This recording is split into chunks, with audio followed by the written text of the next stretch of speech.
Yo, can you guys hear me? Yes. Forza Milan. Forza Milan. We have 3 people watching the live, but I'm sure it's going to be more. Just give it a second. Oh, Clint is here as well. So we have Andon, Hans, Clint, and Roy is joining as well. Vasily is here. Me, Lard is here. Roy is going to join in a bit. I'm just going to mute him because probably it's going to take 5 minutes. I'm here. You're here, but you always have a shit audio, so... Forza Milan, guys. Yeah, man, Forza Milan. I'm happy to see everybody. Happy Merry Christmas and Happy New Year to everybody. Oh, yeah, it's almost 2023. After... It's been a great year, by the way, 2022. The year we will renew Leao, man. That's the year. 2023? Yeah. That's the only trophy we're getting this year, Mita. No, I would say we'll go to pretty far in Champions League. I don't know how far, but we're going to definitely go through Tottenham. I just have this feeling that we're going to go through them. And we better give the Donald Duck Cup, yo. What the hell? Title race going to be interesting, man, to be honest. I haven't given up yet, but it's going to be tough. That's good. I won the Donald Duck Cup. Oh, the Donald Duck Cup. Yeah. I mean, we're going to try that. We're going to try that, bro. Don't worry. We are going to try. Hey, guys, how y'all doing, man? I'm going to be listening to y'all. I'm driving, so I'm going to be listening. I might hop in there. Just let y'all know. No problem, man. So, first of all, how's it going, guys? Andon, Hans, Vasily is good. I'm happy to hear him with a lot of energy. How are you guys? I'm just trying to finish the year the best possible way. Couple of days left, so you had a good time during Christmas? I mean, do you guys celebrate it? My Christmas is on the 7th of January because I'm Orthodox, so I have the holidays after the New Year. Are you Greek Orthodox? Macedonian Orthodox. Oh, you're my brother, man. Yeah. You same? I'm Orthodox too, but I celebrate. You changed it this year. Yeah, I saw that. You've changed it this year. And we're gonna. Right? I think next year though it's gonna be official. It's gonna be the 24th, 25th in Ukraine instead of 6th and 7th. Yeah, they're trying for years to try to even up the calendars. But I celebrate both, man. My family always celebrated since I was a kid, man. Like because I'm from western part of Ukraine and we have a lot of Greek Catholics. not like Catholics, but they call Greek Catholics, and they celebrate 24th, 25th, and we had friends, family, friends, and stuff. So it just kind of became like normal, at least in my family. And I know a lot of Ukrainians do celebrate both. What about you, Hans? Do you celebrate anything? Right. In Sweden, they celebrate like a satanic festivus thing with demons. What is that all about? No. What? What are you talking about, man? What are you talking about, Roy? I don't know what Roy's talking about. Just Hans, you give your answer, man. Your Yeah, answer. it was Don't a listen to Roy. normal Christmas. Obviously, my family isn't here in Sweden; they're in America. But yeah, I was with my girlfriend's family, and it was fine. Yeah, we went to her parents' place, and then her cousin's place with like I don't know, like a dozen family members, maybe a little over a dozen. And we're currently like in the process of moving, kind of. Well, we've already moved, but like we have like a lot of unpacking to do, a lot of shopping to do, buying furniture, stuff like that. So it's kind of been busy. So you're moving in Sweden for good now? Oh, I was already here for good. I've been here for like 7 years now, but we were moving to a different area in Sweden, or in Stockholm, I should say, in Stockholm, a better area in Stockholm. You know, I actually, Hans, I've been to Stockholm and I really enjoyed the city. You told me.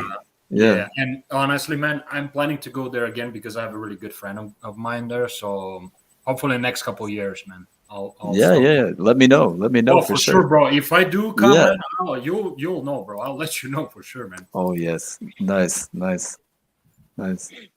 Yeah, I would love to visit. They have some crazy football matches here. Like the hooligans are nuts here. And all like those blonde Swedish girls, bro.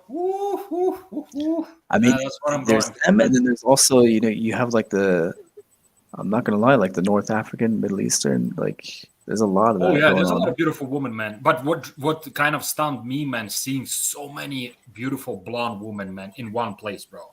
I never seen so many, men, and I was like, this is happening. But at that time, I actually was with my ex-wife, so I couldn't do shit. I was like a church boy, man. Following everywhere, like yes. Well, you could have got a divorce earlier. I mean, but anyway, I wish I did what I wanted to do because that thing didn't work out anyway. So I was like, shit. I'm sorry to hear that. Anyway, Paul is in the chat, not brave enough to come in the live, and just shouting loud out. That's about right. Somebody saying Lard in. Lard does whatever he wants, so Lard is gonna stay. He's not moving. But you guys saw Camarda scoring 3 goals against Inter. No, guys. That was last year. I was in the U15. Still impressive though, man. He's only what? Was it last year? Are you sure, bro? It was last year. Yeah, it's even in the picture it says U15, and he had the shirt of last year. Oh yeah, because it's under 15. He now plays for under 16, not under 15. Yeah. I thought they just like used him for that one game or something. I didn't think anything of it. At least he's scoring goals. Well, because I checked, and the last game they played was a few weeks ago. I mean, we can still talk about him because he scored a brace against the Serie D club. Which is impressive, considering he's only 14. Recently. Yeah, a 14-year-old scoring against grown men. Yeah, no doubt. Semi-pro grown men, but still grown men. It's still, they're still... That's perfect. And he scores 2 goals immediately. That's incredible. As long as Lair doesn't talk well about him, we're safe. Yeah, for real. For real. Lair talk bad about him. Come on, guys. You actually believe about that? You actually believe it? You really did some voodoo shit on Broya. On Broya, yeah. That's for sure. Well, that's my bad luck. Anyway, I'm not gonna talk good about him because first of all, it's too early. It's just pointless to talk good about him. I haven't watched him play football anyway, so to actually let talk him good. develop. Just, I think in 3 years he maybe make a first team debut, something like that. Yeah, I think at 16 he'll be coming on for the first time. You could see it. Yeah. Well, Pellegrini did that, so why not him? Pellegrini got injured Just- again. Yeah. Wow, guys see what that? else is new? Did he get Remember- injured again? Yes. No, he Yeah. didn't. Yeah, he got. Yeah. About 1 month out. Wow. Guy every season. Injury after injury. Now What a that useless is an injury-prone shit. player. Zaniolo is not like that, though. What is the Sonny- point of having like that physique at such a young age if you're always injured? I What's the told point? you, man, he should go 2 leagues lower. Just Is that going to allow really himself help his to injuries, recover. though? I Yeah, don't know you if that think- helps. Like, Because the lower level leagues is are gonna even be- more physical. Nah, but they run less, man. So you will handle that with 60% of your body. You I don't mean, need they're to. definitely not going to have a better medical staff. I don't You know. don't I need was to seeing sprint. I and was do seeing things like that. I was seeing a video with Rolando Bianchi. You remember who Rolando Bianchi was? Yeah. Yeah. And he was talking about the difference between the Premier League, Serie B, Serie A. He was saying Serie B, just very physical. There's not much quality. Everybody, not much space. It's more difficult. In Serie A, instead, but- you have more space and more quality. Yeah, but I said 2 leagues lower, not 1. I said 2 leagues lower. Serie C. Yeah, he needs to go in a league that is so easy for him that he doesn't need to sprint 20 times a game. Doesn't need to, and it allows his body to recover slowly. I think what he needs is the gym. He needs to gain weight because he's too skinny, man. No, he has He's a too lot of skinny. weight, man. Yeah, the guy looks like he's 27. I think he's too skinny still. I think he needs to think. You're talking about Pellegrini? Yeah, Pellegrini. No, man, come on. He has. He was, but now he's okay. The guy's overdeveloped version. Yes, Yeah, I think that's the problem. Or maybe overdo it with the muscles. Exactly. I don't think that is the issue he has, Hans, in my opinion. I think the I don't know. issue, the opposite. It helped me out as a player because I was a little more injury prone when I was younger as well. Honestly, I'm not gonna lie. Yeah, muscle injuries. Yeah, like little niggling things. I would get like knee pains a lot more easily as well.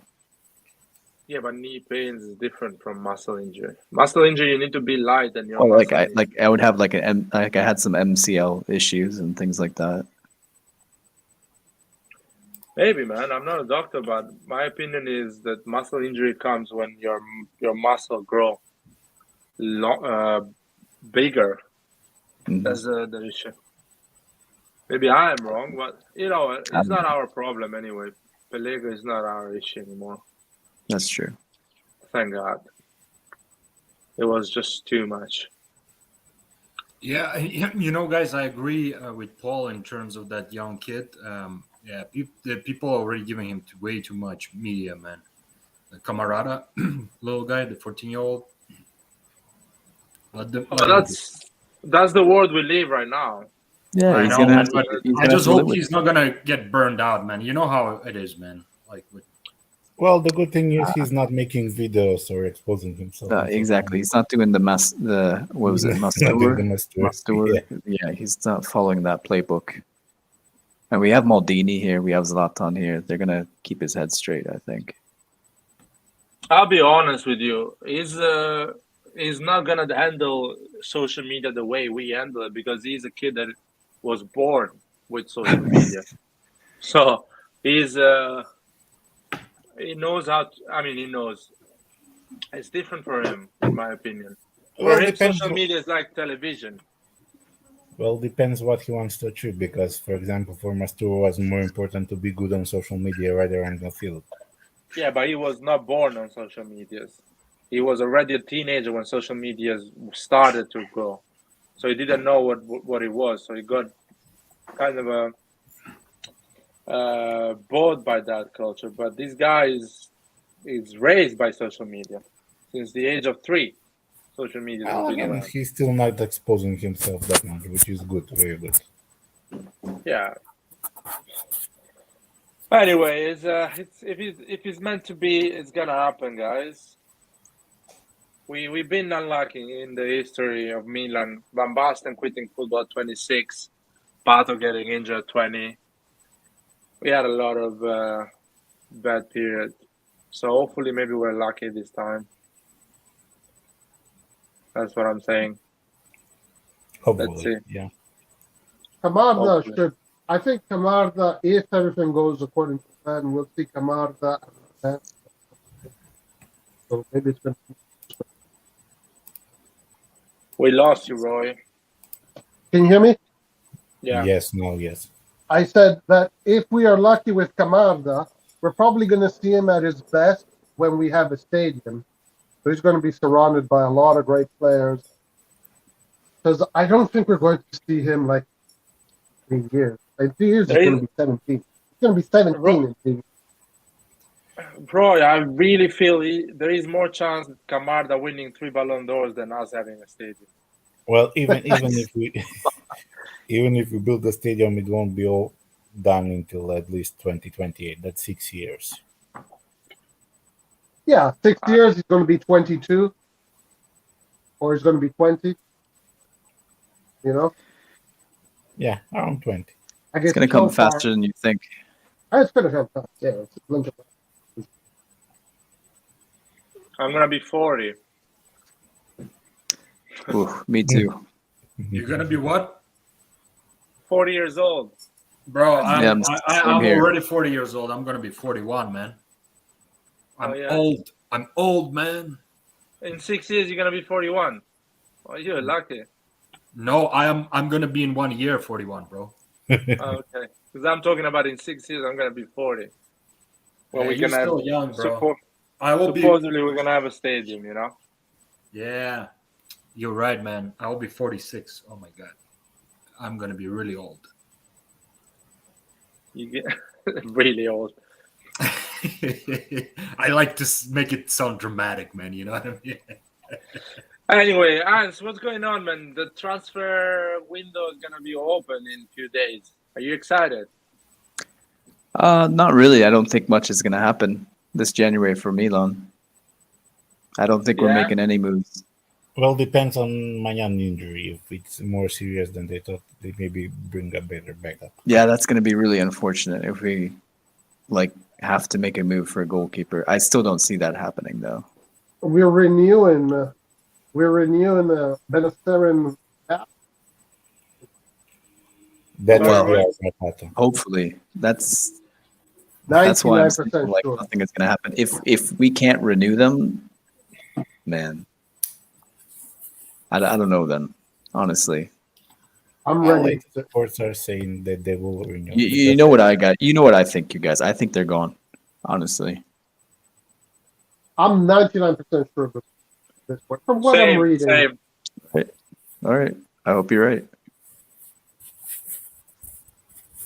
I hope you're right, because we've seen this all before, and I'm of the opinion that these players, they have deals. They know they have deals from other leagues, bigger clubs, and whatever we offer, that bigger league, that bigger club, they're going to be able to offer a little bit more, and it just doesn't matter. Yeah, but well, depends what they want to do. If they want to be like main Yeah. players, they will stay. If they want to be backup players, they will go. So Yeah. that also depends on them. And they know even if they renew now, they can get a better transfer in a couple of years. Because even if Laya renew, I don't see him more than 3 years more at Milan. I mean, the best deal for them would be to leave on a free, and that's probably what they'll do. I think they should do what Scamacca did with Sassuolo. Renew, and then give Milan the opportunity to sell him at a good price. Like, don't be assholes. You know, we fucking gave you your career. No, Just Roy. pay us back.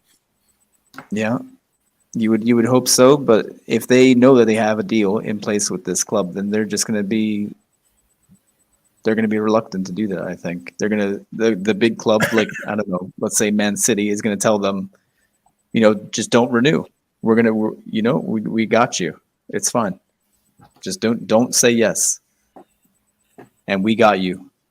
It's totally fine. We'll give you like Oh, yeah, 5 but million more bonus. We'll give you 5 million more sign-on bonus, 10 million more sign-on bonus. Milan Just don't renew. Milan still has the power to decide whether to sell the players or not. I want to believe I they mean, give a fuck. honestly, I think they're renewing. Everything is going towards that direction. Well, again, still depends on the player because Tomori could have done the same, Tonali could have done the same, Teot could have done the same. And you see how fast it gets done. When they want to do it, it gets done. It's no problem. It's no problem. I really think See this Leao shit is where gonna it just renew. goes on and on for like fucking 6 months, a But year. Jesus. I Christ. want to say something about that. I think there is a slight difference here, and that's because Benacer was asking more than what the club was offering him. I think the club has gotten to the point, Benacer is probably one of the best midfielders in Europe at this point. So let's give him the money he's asking for. It's not even that much. They were over him first 3 million, I think 3.5. He went for 4.5. So now they're offering like 4 with bonuses. He will reach 4.5. Did you guys? Yeah, we'll see. We'll see. Did you guys read today? I forgot Vitello, I think, or one of those guys said that it's looks like 6.5 for Leao plus bonuses, which will probably I saw that. make him. And he's gonna want that whole sporting fee paid for. That's for sure. Or probably they're saying that Milan will partially pay that fee too. That will be part of the deal. And honestly, if he's gonna do that and he signs just like a 4-year renewal, and we have to do this shit again in 2 years, and we're paying his whole sporting fee as well, I don't even know what the fuck we're doing then, because he's gonna just leave. I think 2 years is a good time to sell. I would be happy if he stays with us. Hopefully, and we get like what 150 million if inflation keeps up at this rate. Yep. I don't know. That's right. I'm saying I'm gonna sell him in 3 seasons. He's gonna renew now and sell him after 3 seasons. Well, If he guys know, wants to go, maybe he will want to stay even longer. Who knows how the things Because go? he already said he wants to try another league, but for the time being, he's happy here. If Milan starts to become a team that every year goes into the semifinals of the Champions League and becomes a contender, why would he want to leave? He's at a team that does. Plus, Roy, don't forget, with all of that extra money, with the better sponsorship deals and all that stuff, in 2-3 years, we'll be able probably to afford salaries like 6-7 million for a couple players. I don't think so. I don't think so. Not without a stadium, man. Not without a stadium. No, with stadium we can afford bigger sellers, around 10. But with the sponsorship, if they continue like 10. this, if we have Serie success, it's not the Serie. It's a Champions League. As long as you finish in that top 4 and you get the Champions League money and you go through the group stages, your revenue keeps going up and up and up. So you got to perform. You got to perform. I think in 2-3 years we'll be at like Roma levels, because Roma they have pretty high. You never know. You never No, know. I mean in terms of the wage, they have a pretty high wage bill. Oh, in terms of wage, you're talking about? Yeah, that's what I meant, man. When I said in 2-3 years, we will be able to have a team. Let's say, that's what I'm saying. With the salary of 7 to 8 million per season. That's what I was trying to say. I don't know what Roma had. I know that they have more than us, though. I think it's 20 million more, or maybe a Napoli level. I know Napoli spends more than we do also. I'm gonna Google it, man, just to see the difference. Just a second. I mean, if you go to, I think Roy has a good website. I mean, I don't know how accurate it is, but I think it's fairly accurate. It gives you the gist of what's happening. And I'm pretty sure Milan is 5th. We're 5th in the league in terms of how much we spend. Roma are giving around 91 million in total for salaries. Yearly Milan is at 80, so they're giving 10 million more. Exactly. That's what I mean. Maybe 10, 15 more. 20 million, bro. Their salary is more by 20 million. Okay, well, that exactly. That's what I'm saying. Maybe Roma levels. We'll get up to there in 3 years' time, maybe, if we're lucky. Yeah, Napoli. And we stay in the Champions League, and we go deep in the Champions League. We got to go deep as well one of these seasons. Get to the semifinal at least. I would say for us to be competitive in Champions League Serie A, we would have to get to the levels of at least Napoli salary, where we can afford like 3-4 players, 5, maybe even more than that have pretty like high salaries, because that's the next level. Napoli is 95 right now, 95 million a year. That's their. I mean, until then, where's Milan? Milan is number 5, 49. Yeah, almost 50. like I said. What? Yeah, but that's in euros, Right? not in US. Wait, how much total? In euro, 49,700,000. That's it? No, No, it's more. It's around 80. It 80 cannot million. be. That's in euro, guys. In No, in US euro. dollars, yeah, it will be more for sure. That That would be. sounds Euros is great. 80. What is Euro dollar is the same. Hold on, right now. Vasily. What's Napoli and Roma at then? If Milan is at 49. Napoli is 90, almost 95 million. So euro. they spend double. No. Milan is 80 because listen, We are we 80 have- million. That sounds off to me. we pay 5 to Teo, to 4.5. This is gross salary. I'm speaking gross salary. 5 to Teo, Yeah, 5 I to think Rudy. those numbers are a little off. But Napoli and Roma, they definitely spend like Yeah, they spend 20 more. million or so. I would Something think like more that, than yeah. us, maybe more. I don't know. Nobody knows for sure, I guess. But I think I'm fairly certain they spend more than Oh, us, like sorry, quite a bit guys. more. I looked at the wrong fucking thing. Anyways, here you go. So Juventus is 160 million a year. Yeah, that's why they're dying right now. Inter is about 23, something like that. Roma is 85 a year, and then Milan is around 80. Yeah. We can Maybe it's achieve. crazy. Wait, where's Yo, Napoli then? We can Guys, achieve 160 million. We can Guys, do 160 million. hold on. I think Juve has their own stadium. Man. I don't guys, know. a few years ago, I remember looking at these numbers, and Milan was something like 150. Yeah. 180. We reached. And 180 have in mind these wage bill is increased by that we are paying the death salary. We are paying the full death salary for this season. Which is It's the crazy. highest. Napoli only pays not even 80 million. It's like 70 something, 70 million and 70 plus. It doesn't give Damn. like it's like not an exact breakdown. Roy, what's his name again? Say the name for everybody. Dice Verasquillo? No, No, don't no, disappoint. you know the name. Who are you Come talking about? Giuntoli? Yes. Yes, Oh, what about him? yes. The man with the plan. He is definitely Maldini's The man- competitor right there.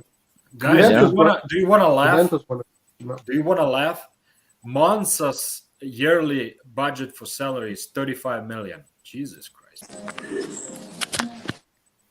Well, That's pretty That's- that's pretty it's pretty big, man. pretty good. Yeah. Anyway, we're gonna do well. Leao is gonna renew. I'm 99% sure. With Leao, really? Yeah, Yeah, I don't know, Leao. man. You're very sure. I'm like less than that, man. I'm sure right now, like proper sure. No, don't say that, Larry. Don't do I- it. You're jinxing it.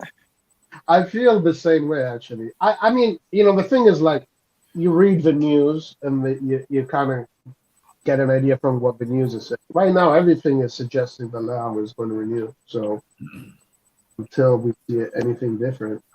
Gazzetta dello Sport put out an article saying that they found an agreement, So we'll see. Yeah.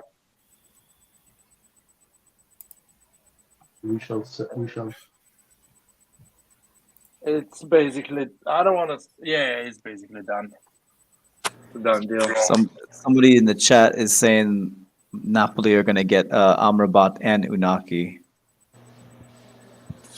That's ridiculous if that happens. That's Yeah, over. that would be really bad, man. If they do it, especially in January, that would be bad. I don't see how the hell they would pay I for don't that. see that happening because they have too many That's options. in insane. midfield. I'm sorry.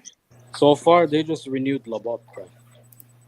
I don't think they're gonna go Yeah. Rabat and Unai. I don't either. It's not like they have AFCON to deal with or anything like that. And What? Anguissa is going to be gone. No. What I heard. Wait a minute. so Even if they far- did have AFCON, What am I saying? These are both African players. Yeah. I just heard so far they're gonna try to give Vicha Kvaratskhelia a bigger contract, and that's about it. Oh, they have. It's already done. Oh, it's already done. That's big news for them. How much? What's his new salary? I think it's 3 million because he was getting 1.5, so they doubled it. That's what they doubled it. That's a quick move. That's a smart move, man. Yeah, but Napoli. Well, I mean, not even a year had passed yet, though, on his who was that? current contract. That is it. So it's not like they gained a year or anything, I think. Yeah, they gained Or maybe just they gained 1 year. Maybe they did gain 1 year. Maybe they did. His contract is till 28. So I don't know what. 28. Yeah, 2028. Yeah, 6 they gain years. a year. No, they gain a year, man. They Because gave it's him gonna- for a year. Because it's gonna be activated at the end of the season in June. Yeah. So I think the maximum you can give in Okay, Italy. that's perfect then. Yeah.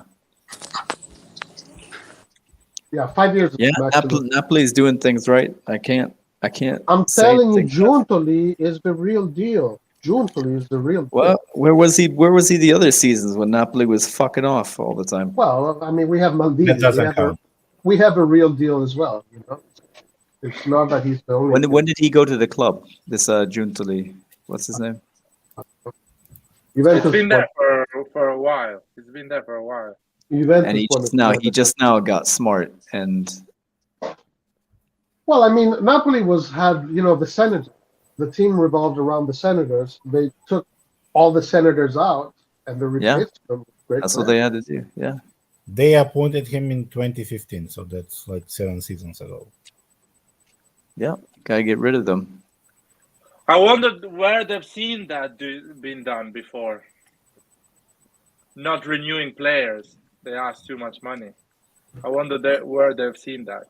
And then you see a big upturn as well the season But after. listen, De I don't Laurentiis know. said Where that. have we seen that before, Lard? No, De I don't Laurentiis know, said that. man. De Ask the Laurentiis chat. said, guys, De Laurentiis Yeah. said that Milan is the example to follow. He said this during the summer. Well, That no, Yeah, renewal. They followed it. They followed it to perfection. Well, when Lars says that the entire winter, people laugh at Lars. Larry, you also said Nobody ever laughs at you, man. Here we go. Show Here me we who's go. laughing in you. Show me. Point that person. Whatever, John saying, Wait, you but let still- your most valuable player leave. And I'm like, they're not valuable. They just need to fuck up because their salary is not good enough. End of the story. Their salary is too high for what they provide. People Yeah, were a thinking these are goalkeeper crazy on stuff. 10 million. Isn't that what he was wanted? Yeah, goalkeeper on the 9 million or 8 What million. the I'm fuck? like, are No, you never. crazy? Yeah, that's because of Fasobelli and their genius. That's the difference Yeah, between yeah, having yeah. a top G fucking I can- management. I can on 5 million. That is madness. Yes, Fasobelli, the triple handshake. That's the difference, guys. When you have top G's that are Good times. handling the club, things are different. I mean, look at the uh, Napoli supporters were crying. Oh, we're never gonna replace Insigne. We're never gonna replace Mertens. Yeah, they were Red John. I know they were Red John supporters. They were crying. They were like Red John. look, man, like their yearly salary payroll is just 67 million, man, euros. I know. You don't have to But- pay. Yeah, but guys, they go and get players when the players are actually affordable. We don't do that. Oh But shit! also, guys, Exactly. Who is here? Who is here? My man is here. Well, What's going on, bro? What's going Yeah, on? but that's not listen- entirely true, Nathan. That's not entirely true. but let's also remember something that But that's not Napoli, true. if Napoli doesn't win anything in 10 years or for 10 years, as long as they stay in the top four, the fans are happy. It's not like us. We expect Milan to become the best of Europe. That's what we expect because this is how Milan has spoiled us. Roy, For everybody Napoli, knows. I mean, real fans, we know we're ahead of schedule. We shouldn't have even won that Scudetto. I know we did, and we deserved it, but like, we were incredible. I actually don't I mean, agree to with that. keep up that pace is unreal. I actually don't agree with we were ahead of schedule. I think we didn't realize how good our team actually could be with the right pieces in place. Yeah, of course. We didn't expect think. Leao. That second half of the season from Leao was unbelievable. Nathan, Hans, I think is saying we are ahead of schedule in terms of how quick we achieve that result. We're not saying that our team is not good enough. The management I got you. I get what you're saying now. I get you. So we have a team now that if you keep investing, is going to keep winning the league or challenge until the end. So it's just the expectation now. As quick as we moved from being top 6 to win the league, our expectation now are at the same level, moving quick. So now we want more and more, and it makes sense to want more. But sometimes you need to be realistic and think like, okay, if it didn't happen, that's fine. Let's just keep improving the team, the squad, and the football. If you don't win, it's okay. It's not a big deal. You can. That's true, but we also can't sit still like we did in the summer. Well, but looks like this summer there was a lot of things playing against us. The change of ownership. That whole change of ownership, that's just a shitty excuse by the people at the top. I don't know. I don't think that didn't have Maldini. I agree to an extent. I think Maldini, he should have renewed to begin with and gotten to work. We should have had CDK in the bag like in fucking May. No, but I'm not talking about. I'm not talking about just that. I'm talking about the only having 50 mil to spend. That whole thing was if that's the budget. That's the budget. That's the budget. But like, that can't be the budget. Way too late. That whole Maldini fiasco was going on. But that cannot be the budget when you win the league. When the year prior you get second place and then you spend more. I know. That's what I'm saying. Elliot fucked us this summer. Like, we can't have another summer of that type of bullshit happening. But I mean, if we present ourselves with next summer 50 million, it's a joke. Fuck us in the way that we won the Scudetto. I mean, as a club, we were in debt, so that's why they didn't invest that much. They're trying to clear off the debt because we're like. Right. The goal is sustainability. I'm sorry, but we're the only club. We're the only club that is worried about the little pennies worth of debt that we have. The thing is that whether we like it or not, the main project of this club is sustainability. So they're going to operate in that direction until they achieve that. And I'm fine with that, but we can't be afraid to get like 50 or 100 mil in debt, bro. Like, that's like peanuts right now. I think we are. we don't have that much. We don't have that much debt, bro. We don't. Not like how these other clubs have. I thought we had like at least 50 still. Nah, they reduced it to minus. Yeah, no, I think it's something like that, 50 or 60. I believe that's the last thing. Yeah. Well, yeah, they want to go to zero. They want to go to green. They want the numbers in green. They want to go plus 200 million, plus 400. Right now, it's minus 60 million. What do you guys think? What do you think the summer budget is going to be then? Or maybe it's too early to start talking about that. I mean, yeah, bro. We'll have to see how far we go in Champions League. Yeah. I mean, we've already gotten further than last year. So how much we're going to get paid out, even if we don't make so it? In theory, Vasily, we're already getting more money than last year just because we've reached further in the Champions League than last year. We got 57 million. Man, do you know numbers? Because even if we don't win the league, I think it's more money to just reach the round of 16. Yes. In the Champions League. And the club that got the most was Bayern. They got 90 million. Napoli was the second club that got the most because these are the two clubs that won the most. Milan got 57 million. So far, man? Yes, so far. Yeah. Oh shit! And how much? What is the payout for the win? Is it like something like 8 million, 4 million, something like that? Honestly, I don't know what it is in the next stages. In the group stages, it was 3 million. I'm talking about tickets, prize money, and merchandise, I guess. I don't know. But I know it was tickets, prize money, and then the prize money you get for the fun. And if we win at least one game against Tottenham, we are getting an extra 3 million for a win. And speaking of Tottenham, their crappy form is continuing.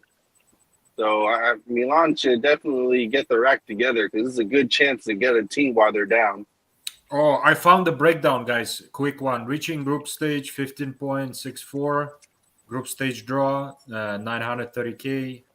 Group stage win, 2.8. Round 16, 9.6. Quarterfinal. Yeah, basically, we're going to get more money. We'll have theoretically more money this coming summer. All we have to do is finish the winner gets 20 mil for the win of. But that's just especially the payout for that match. If we win against Tottenham, 20 million for one match? For the final. Really? Oh, Just for the final. For the final, Roy. Oh, the final. And what did you say again for the round of 16? Around 16, man. 9.6 million, man. And that's per game? Yeah. No, if we pay just reaching on the top of it, if you win those two games, we're talking about another, because per game the win is 2.8. They give you 2.8 for a win. Guys, if you play the semifinal, even if you don't win and if you don't go ahead, you get around 80 to 90 million. Yeah. TV rights. Yeah. So more money than actually you get from the Serie A. The Serie A, if you finish top 4 or you don't win, that's you what I'm finish saying. second, you get 75 million. If you go to the semi-final of a Champions League, you get 90 million around. Wait, no. Right. Total.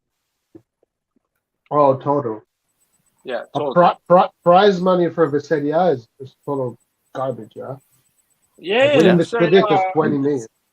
Yeah, around 20. Winning the Scudetto is 20 million. I know. I mean, we all know that. We all know. 23 million. Anyway, if you finish semi-final in Champions League, you win the Scudetto and other things like that, you can achieve around 170 to 200 million a year. And there is revenues with stadium, shirts, sponsors, and everything like that. So I guess your revenue grows a lot. So hopefully, you have around 20 for prize money, around 30 to 40 from the TV. If we do beat Tottenham, I expect over 100 million. Yeah, this summer, because we didn't spend like we said already. We didn't really spend. I thought we were going to spend 100 million this summer. Honestly, I thought that was totally feasible. To be fair, now the half of that happened. How's it called? Financial fair play is quite loose. So Redbird, if they want to invest some money and grow their business, they need to. Exactly. They would have to, man. They would learn. They would have to make a statement, either signing or renewal, and that's why I do. This is where I'm a little bit skeptical. I don't want to. Okay. Sorry, go ahead. Go ahead, Hans. I'll talk after you. No, I was just gonna say I hope we don't spend like 100 million on one player, because that's just ridiculous. I hope we don't just throw it all. I don't think they'll do that. Here's what I wanted to add, though, because I was listening to y'all the whole thing. I personally think what Redbird is doing, being an American hedge fund and all that, I know Elliot probably came in and cleared the books, but I'm trying to think financially. They try to really build a clear, like a stable foundation, right? Avoid auditing issues and anything, not even from an European standpoint, but more from like back home, because I mean it's a U.S. entity and they're subjugated to whatever U.S. law, and I think I said that before. So I think they're doing a lot of off the field stuff that we just don't know about, and I feel like that's what's really dragging, like administrative work, make sure everything is good. And I feel, and that's what I said before, like they're doing stuff to be sustainable and be able to market as a business where it has nothing to do with the performance on the field. Now, as a fan, you might not see it the right way, like, yo, what the fuck? It's a football club before all, but it's not the football as we knew it before. So I think they're doing a lot of stuff from a business standpoint, which really a lot of dark arts work just in the background. And I think once they're clear from that, I think they have a clear vision, and I think there's always the good thing instead of not knowing what you have to do. And I think we're really getting caught up in what other teams are doing, and we're crying, right? But let's not forget, right? We're the same people years ago. We're really mad at Redburn until we at Elliott until we won the Scudetto, and we're like, oh, what the fuck? Okay, yeah, they're doing a good job then.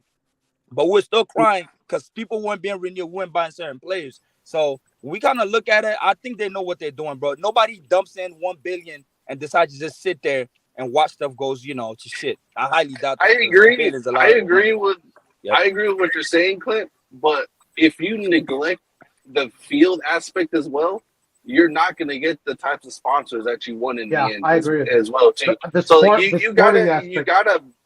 sporting aspect is what's going to get you the top sponsors in the first place. So if you're going to neglect that area because you feel like the outside stuff is more important, for a club like Milan, it's going to be opposite. You got to get players first. No, I think they're going to do both. I think what they're doing. Hold on, let me add this though.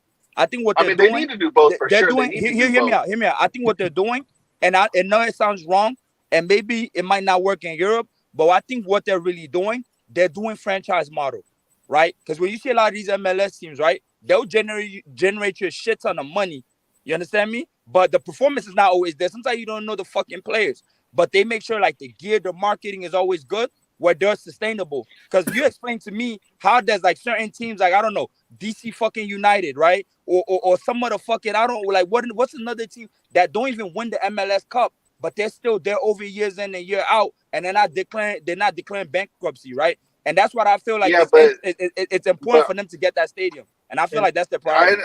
I understand that as well too, but you also got to realize that that football in America is still relatively new compared to Europe. So the enthusiasm is kind of naive in that aspect. And then on top of that, it's an American market. Italy's poor. Listen, guys. Exactly. Hold on. If you're not in the top 4 and you finish in 5th, 6th, that stadium is going to be empty. That stadium is going to be empty. Yeah, and Larry really hit a good point. The economy is far different as well too. Americans can just mindlessly pump money into teams, whereas in Italy they're not at that moment in time just yet that they can just blindly put money like that.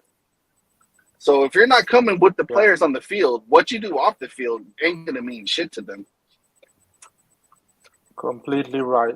And Americans have more money than Italians, so they're gonna spend more money in the stadium. And Italians spend more money. But hear me out though. But I think they thought about all of this through the plan, and what they're doing, they're thinking about alternatives to compensate. Okay, if Italians don't have that more money, how do we compensate for ticket sales and all that? They're thinking all the ins and outs. And that's what I mean. Clint, if you win in the field, Italians are gonna spend like Americans. And that's what I'm saying. And don't get me wrong. And I think they're thinking. And I think they're thinking about all these aspects. And I think that's what's gonna happen, right? But hey, I'm getting some vinyl, so I'm just gonna listen to y'all, and I'll be able to talk more as soon as I hop in my car. You're good. Yeah. You're good. But they're like. Hey, and Nathan, by the way, I hate driving in the heights, bro. Fuck this place.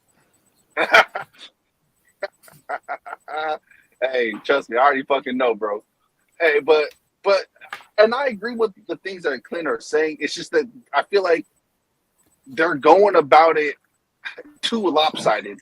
Like if you're gonna do that, it needs to be like at least a 50-55 or a 60-40. It can't be a 70-30 or 80-20 type of thing. It needs to be more balanced in how you go about this approach. I mean, it's simple. If you renew Leao and Benacer, you need to add an expensive piece to the squad. Yeah. Because Leao and Benacer want a competitive team. Because they are saying no to competitive teams to renew for Milan. So they are saying yes to money, but as well to trophies. And you need to make sure you win those trophies. They need to buy players. Yeah. All those sponsors and stuff will come with the winning. With the winning. Like we've been with Emirates for how long? Especially, but if you want to take it to the next level, winning in Europe, not just winning in Italy, winning in Europe. Exactly. So you got to have a good team to win in Europe. Exactly. And look at look at the performance that Tottenham is having right now. Let's say for whatever reason we have 50 mil in January to spend, and then you look at how Tottenham's been performing. Like, it should be more incentive to get some reinforcements to give yourself a better chance of going to the quarterfinals, and then with some luck get to the semifinals.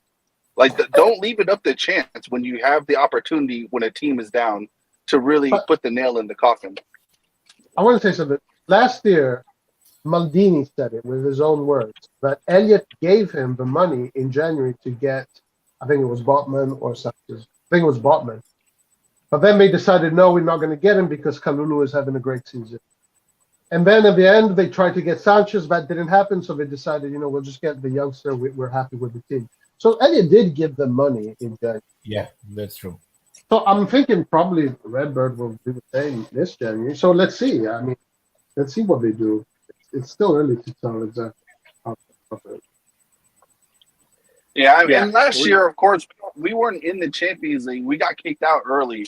So I can understand them not getting the players, but we're in the next round. So it would just be nice for them to be like, look, we're serious about this. Let's see how far we can go. Yeah, I think they should do that. I agree. They should strengthen the team this day. We have a lot of players, guys. So realistically, we have a lot of plans on crutches, man.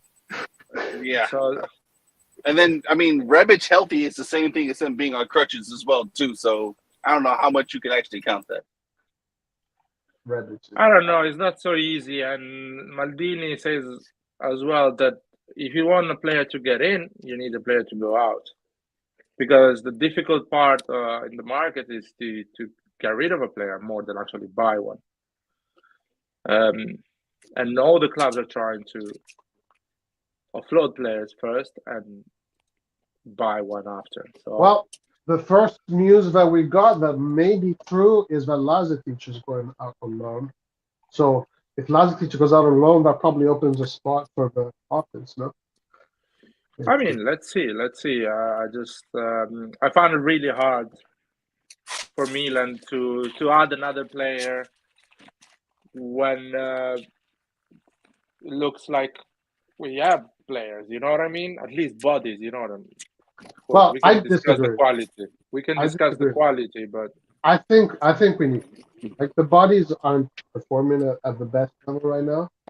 And I think if you bring in a Ziyech in there, someone like a big player, like everybody's going to start performing better. Even the guys coming from the bench. I think they need to do something because you can't stay stagnant. You have to keep on building. You have to add pieces to the puzzle. I get what you're saying, dude. It's just I found it really hard for us buying a player, seeing how many players we have available. Yeah, we'll see. And you can buy any players, man. If Tataruzano is starting as the goalkeeper, still we have those issues. So Mike Maignan is important for us. Even if you get a Ziyech, you don't have Mike in the goalie. So yeah, I mean, there are also those talks of them trying to get Sportiello in January already, but it doesn't look like they're going to do that. I don't know. I don't know what they're going to do. I think I would like to see them get to the market. I would like to see them get to the market.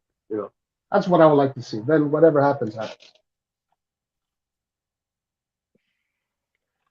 yeah, I see more us renewing Leao and Benacer, maybe finding a solution for Lazetic so he can play more, can have more football, and that's it. That's what I see. Maybe some stuff last minute if there is any player that is unhappy and is looking for a team. Let's see. Not sure. We will see.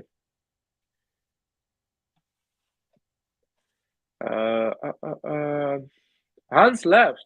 It's insane. He got upset with someone. Or no?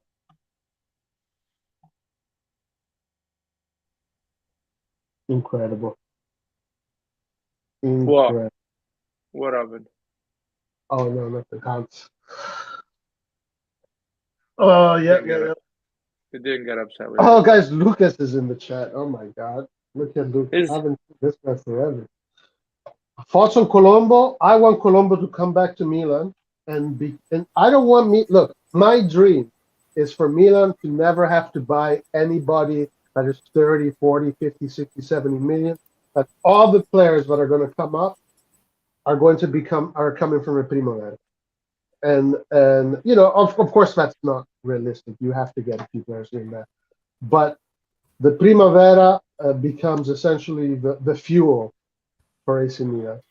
If that can happen, I'd be very happy. So I would love to see Colombo. I think Colombo Lazetic, if that's the future of Milan, I'm happy.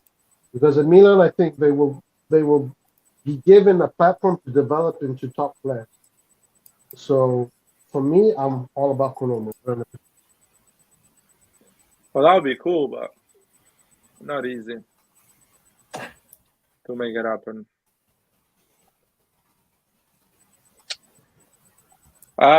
What else we gonna talk, Roy? What's going on? Are you guys ready for the starting of the Serie A? It's gonna be in what? In less than a week. In a week. Yes. And what's it called? Milan play who? Salernitana, right? Yeah, I think so. And Napoli plays Tough Juventus, match. if I'm not wrong. No, Inter. Inter. Ooh. Tough match for Milan against Salernitana. It shouldn't be, but for some reason it always is. Well, that's Serie A, man. Every game is tough. Not easy.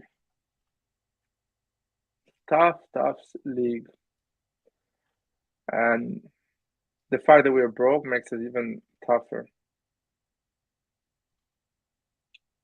That's the whole point. Anyway, I think we're gonna win. It's gonna be tough, but we're gonna win. I don't know if Napoli's gonna win against Inter. Bro, like it's gonna be for me right now. It's kind of 50-50, man. Yeah. Yeah, I don't know. Like, honestly, part of me is like, man, don't be too overly cocky and too overly confident because Napoli, unless they do the same thing they did last season where they dropped in the second half, we'll have a chance. But if they continue the form, bro, I doubt it, man.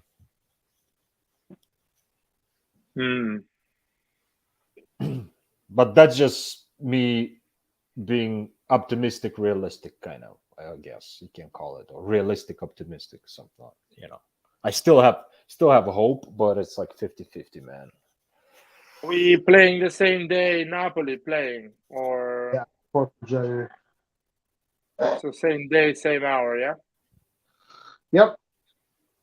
I honestly don't know. I don't know. The thing with me is like, okay, it doesn't matter what Napoli does. For me, Milan has to win. Because if Milan doesn't win, nothing matters. We pretty much would have to win like almost every game, the rest of the games, man. Yeah. Pretty much. Yeah. To be like, okay, yes, then we definitely have a chance because they will slip up. You know, yep. I definitely see them slipping up. I don't know how much they will, but like we would have to definitely win pretty much most of the games. Yeah. Which is doable, but it also will depend if we will get some kind of reinforcement in winter, which I am like not 100% sure if we're gonna get anybody. Actually, I'll be happy if we get both renewals done during January. That'll be for me good enough, I guess. Yeah, same for me. If we get both the renewal done, it's a win. It's a great market. So Milan is gonna be 11:30 GMT. Yeah, no, for sure. It's Napoli is going to split up here and there, but we have to be up there. Juventus was winning every game. You know, they coming from a really good streak, even though they played awful, like the worst football in the history of the game. But they won 6 games in a row. So, you know, they're coming in strong with a really good defense. Only 7 goals conceded. Then you have the Inter that is always there, pain in the ass. It's a tough season, man. If we want to win it, it's tough. It's gonna be tough. And that's why I hope that Milan does something in the market. I don't know. We'll see. I would love to see a Ziyech. I saw a link with Frattesi today. That could be very interesting. Roma's trying to go in for Frattesi. There was an article in Mediaset saying that Milan wants to hijack that deal. I mean, that could be a good solution. There was also Kessie might come back. I saw that. I think someone was talking about that. Let's see. I mean, we got a full month. I hope they strengthen the team. Because honestly, guys, I'll be honest with you. If the team stays the way it is, I'm not so confident we can really fight for this with it. So you're saying it now. You're saying it now. If we don't buy players, we cannot fight for the Scudetto. I'm saying I'm not so confident we can fight for the Scudetto. I'm saying we can. Yes, we can still win it, but the possibilities are much lower. So what percentage you give if we don't intervene in the transfer window? Right now, I give Milan maybe 30%. 30%. Okay, just to know. If we go in the market and we start to strengthen the offense in particular, add quality, some ballers, then we can go up to 50, even 60%. Because then we can put pressure on Napoli. If we're winning game after game, Napoli's going to feel Napoli's going to feel shit. We can't lose, otherwise these guys are going to get us, and that's going to fuck with their head. I don't know, man. I think we can win. I give this team 70% chances to win the league. The problem with Milan is that right now I don't want to sound like a piece of shit to these particular players, but Rebic and Origi honestly don't give me any. Don't give me anything. Like Rebic especially. Like Rebic has just become what is he doing? Like what is Rebic doing? Then I've never been a big fan of Origi signing, even though I think he's he's good at what he does. But I think we got to start to, we're going to do what Napoli did. Napoli got rid of these players that have been there for a while, and they substituted with players that are young and are hungry. I mean, do you really think Rebic is going to? What are you expecting from Rebic to the end of the season? This is what my question is. I think he can do a lot. He just needs some. How can I say it? He just needs to be healthy. If he stays healthy, he can contribute a lot this season. But he needs to stay healthy. That's the whole point here. If he stays healthy, it's a more than 50% of what he needs to do. Stay healthy. What about you, other guys? How do you feel, Rebic? Like, what is your opinion on Rebic, Origi, and our offense in general? Like, what do you guys think? Origi as well, he needs to be healthy. If he stays healthy and is available for Pioli in key moment of the season, he can contribute a lot. I think our problem has been Mike Maignan, and the defense has been a bit underwhelming. I think, or at least that's the only thing. And Selemakers not being available is a big loss. Now he's back, so he's gonna help a lot. I think personally, I see this Milan though. I ain't gonna lie, with the whole layout thing, as like the first wave of Liverpool. I compare it to that, like the Sterling Suarez Liverpool, was it Sterling Suarez and then also Coutinho. Like I look at that, this mold of Milan like our first wave, us try to get to that next level. Because I think the ultimate top Milan, I'll probably say 80% of this team is not going to be there. If we had to win the Champions League and set that foundation, we're going to look back at this as a foundation. So a lot of these guys that we're going to lose and all that, I just feel it's just the beginning before like the real players, those real starters, Milan legends, not saying some of them are not going to be legends, are going to be there. I only see 3 players that are probably going to be at Milan for like a long time and be able to see that. I see Theo Hernandez, I see Sandro Tonali, and probably my third one, I just had that motherfucker in my mind and I just forgot. Tomori? No, even him, I don't see it. Even him, I don't. Mike Maignan. But like it needs to be more than just 3, though. No. I'm being serious. I see 3, bro. When your team's supposed to go to the next level, At the time being, you gut everybody. I'm being serious. It's not supposed to be more than. I only see 3. I'm gonna be honest with you. I only see 3, and I'll definitely. I'm sure about 2 for sure. The third one I wanted to say, Ben, I said if he renews, I feel see these 3 players as 3 pillars. They're essential to this team. The rest, they're gonna go. I can see Tomori being benched in the next 2 years if he doesn't. Really? If he doesn't ascend in performance, I can see him easily being benched. I'm being serious. What about Kalulu?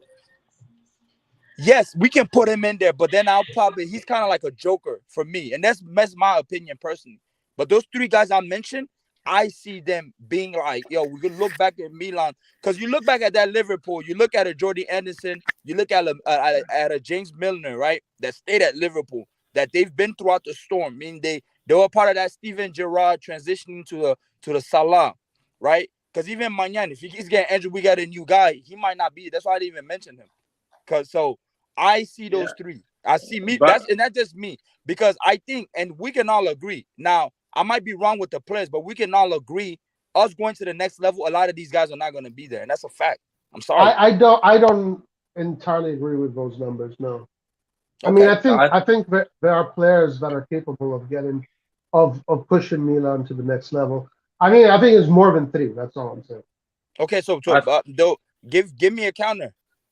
I'll give you the list. I will add Kalulu there. I'll add Tomori there. I think Calabria is going to stay there. Maignan is probably going to stay. Theo, Tonali. Yeah, the guys will shoot. But Leao is going to. Benacer if he renews. Salamakers. CDK, they bought him. So if he's going to perform, he's going to stay. If he performs. I think, yeah. I would say between 60 and 70% of the players of this team is gonna stay for the next 5, 6, 7 years. I mean, you would think, sure? like, but you sure? If you said 60 to 70, though, if you said 60 to 70, okay, you sure we going to the next level that we want to? Yeah. Or do you feel we need to gut some players? Absolutely, yeah. I think. Yeah, we need to add that 30%. Or we have to add. Well, the thing is, like, you can't destroy the core of a team. Like, then you're just starting from the beginning again. You have to build a core and then keep that core and make the core stronger and stronger by adding. So I have a question. You're a Napoli fan. I mean, I'll say Napoli fan, but you sympathize with them. You sympathize with what I don't sympathize right? with that. I do not sympathize with that. No. Okay, but either or. You appreciate the way the momentum they're in, right? Will we agree like this? Yeah. Or I don't know yet, right? But so far, we agree this Napoli is as powerful as the Napolis we knew before, or like it's an overstatement. No, for me, this is stronger than I've ever seen. This is the Napoli strong way I've ever seen, right? But let's look at this Napoli from the core. How many pieces left to have to like usher this new crop? But there's a thing here, and I know what, and there's truth in what you're saying. But those players that you're talking about are all players that were, 31, 32, 33, 34, 36. I mean, I don't know how Mertens is, but our players are still very young. So for the next 7 years, our players are still in their 20s. That was like Leao in, I don't know, 10 years maybe. Kind of thing. And that's a difference, I think. Because for me, I'm gonna be honest with you, right? I think yes, it's good to have the youth, but it's just a subject to debate, just to have this debate. But the thing is, I feel like when you want to go even to the next level, because this team, I think personally, especially with the fans, they're giving them max 3 years. If 3 years they're not improving what's going on, we all agree that half of this team is gonna start getting gutted. Half of these people are gonna be getting sold. If there's not even improvement. And I'll give you an example, and starting even out this year. Because if this year we only do top 4, okay? And we fourth against Tottenham. You understand me? At the end of the season, the question marks are gonna start. And if you do a replica the following season, you're going to see we need a shakeup. Some people gotta go. We can all agree with that. But you can't, you're not going to like. You're going to do it piece by piece. You're going to do it piece by piece. Yes. Clint, you say this year top 4 and next year top 4 and doing okay, or at least No, yeah, and that's quarterfinals. what I'm saying. I'm just No, speculating. Let's listen say, to me. Yeah, I'm following your logic.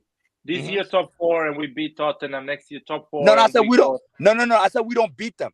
We Okay, fall we don't against beat them them. Okay, we this year. fall against them. This Next year, year, and then next year something similar again happens. yeah. That on the bigger picture, that is an improvement because the 7 years before we didn't finish top 4 for 7 years in a Indeed. row. Right. So if you finish top 4 years in a row, and you have won a title in between, and you're getting out from clubs that spend 150 million every summer, I see it as an improvement on a bigger picture. No, but I'm not And- talking about the and- club. Hear me out loud. I'm not talking about the club per se, but I'm talking in terms of like we're probably gonna start asking ourselves, some players need to go. That's what I'm No, mentioning more the no. player portion. You don't think so? No, I think the players that need to go, they're gonna go slowly. Like Roy is saying, Rebic is gonna go slowly. Players like Bakayoko is going next season. Some young players are not gonna make it. They're not gonna be renewed. So we will see. So players, the young players, are going to grow and improve, or they're gonna get sold, or we're not gonna buy them. And we're gonna add one piece at a time. So a striker, we clearly need a young striker because Giroud is 37, Ibra is 42 next season. So that is a piece we're gonna add. We can Messias in 3 years is gonna be 34, so he's gonna step back, and another guy is gonna come in. Florenzi So also. naturally, Florenzi, exactly. Kjaer, The Balotelli. Messias, So these guys are gonna step out after 1 year, 2, 3 years, and new guys are gonna come in. But so also, I think if it's you gonna really be more think, like a slow process than actually a yeah, shake. and if you make the Champions League every year, and you know the team, the management operates well in the mercato, you need one market that you guess the right pieces. You can already win the Champions League next year.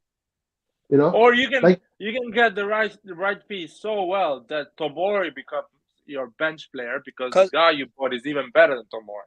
Because me So personally, you have Tomori as a bench player, for example. Because me personally, I don't think Pioli is our guy for the next level. By the way, me personally, I don't think that at all. But we are already in the next level, Clint. No. When I mean next level, the European like when we become my Milan growing up, that's what I'm talking about. Where like in Europe, other like games were formalities. Not like, oh man, hopefully we can. We're doing these calculations because we're still in that phase. A lot of the games right now in the Champions League for us are not formalities yet, and that's what I mean. But that depends. I think that depends on the revenue more than actual players. No, but I'm talking about even when I mean the players and also the coach. I don't think Pioli is the guy to bring us to the next. That's me personally thinking that. I swear to you. I don't know yet. I want to give him one more season. Like one more year. One more year.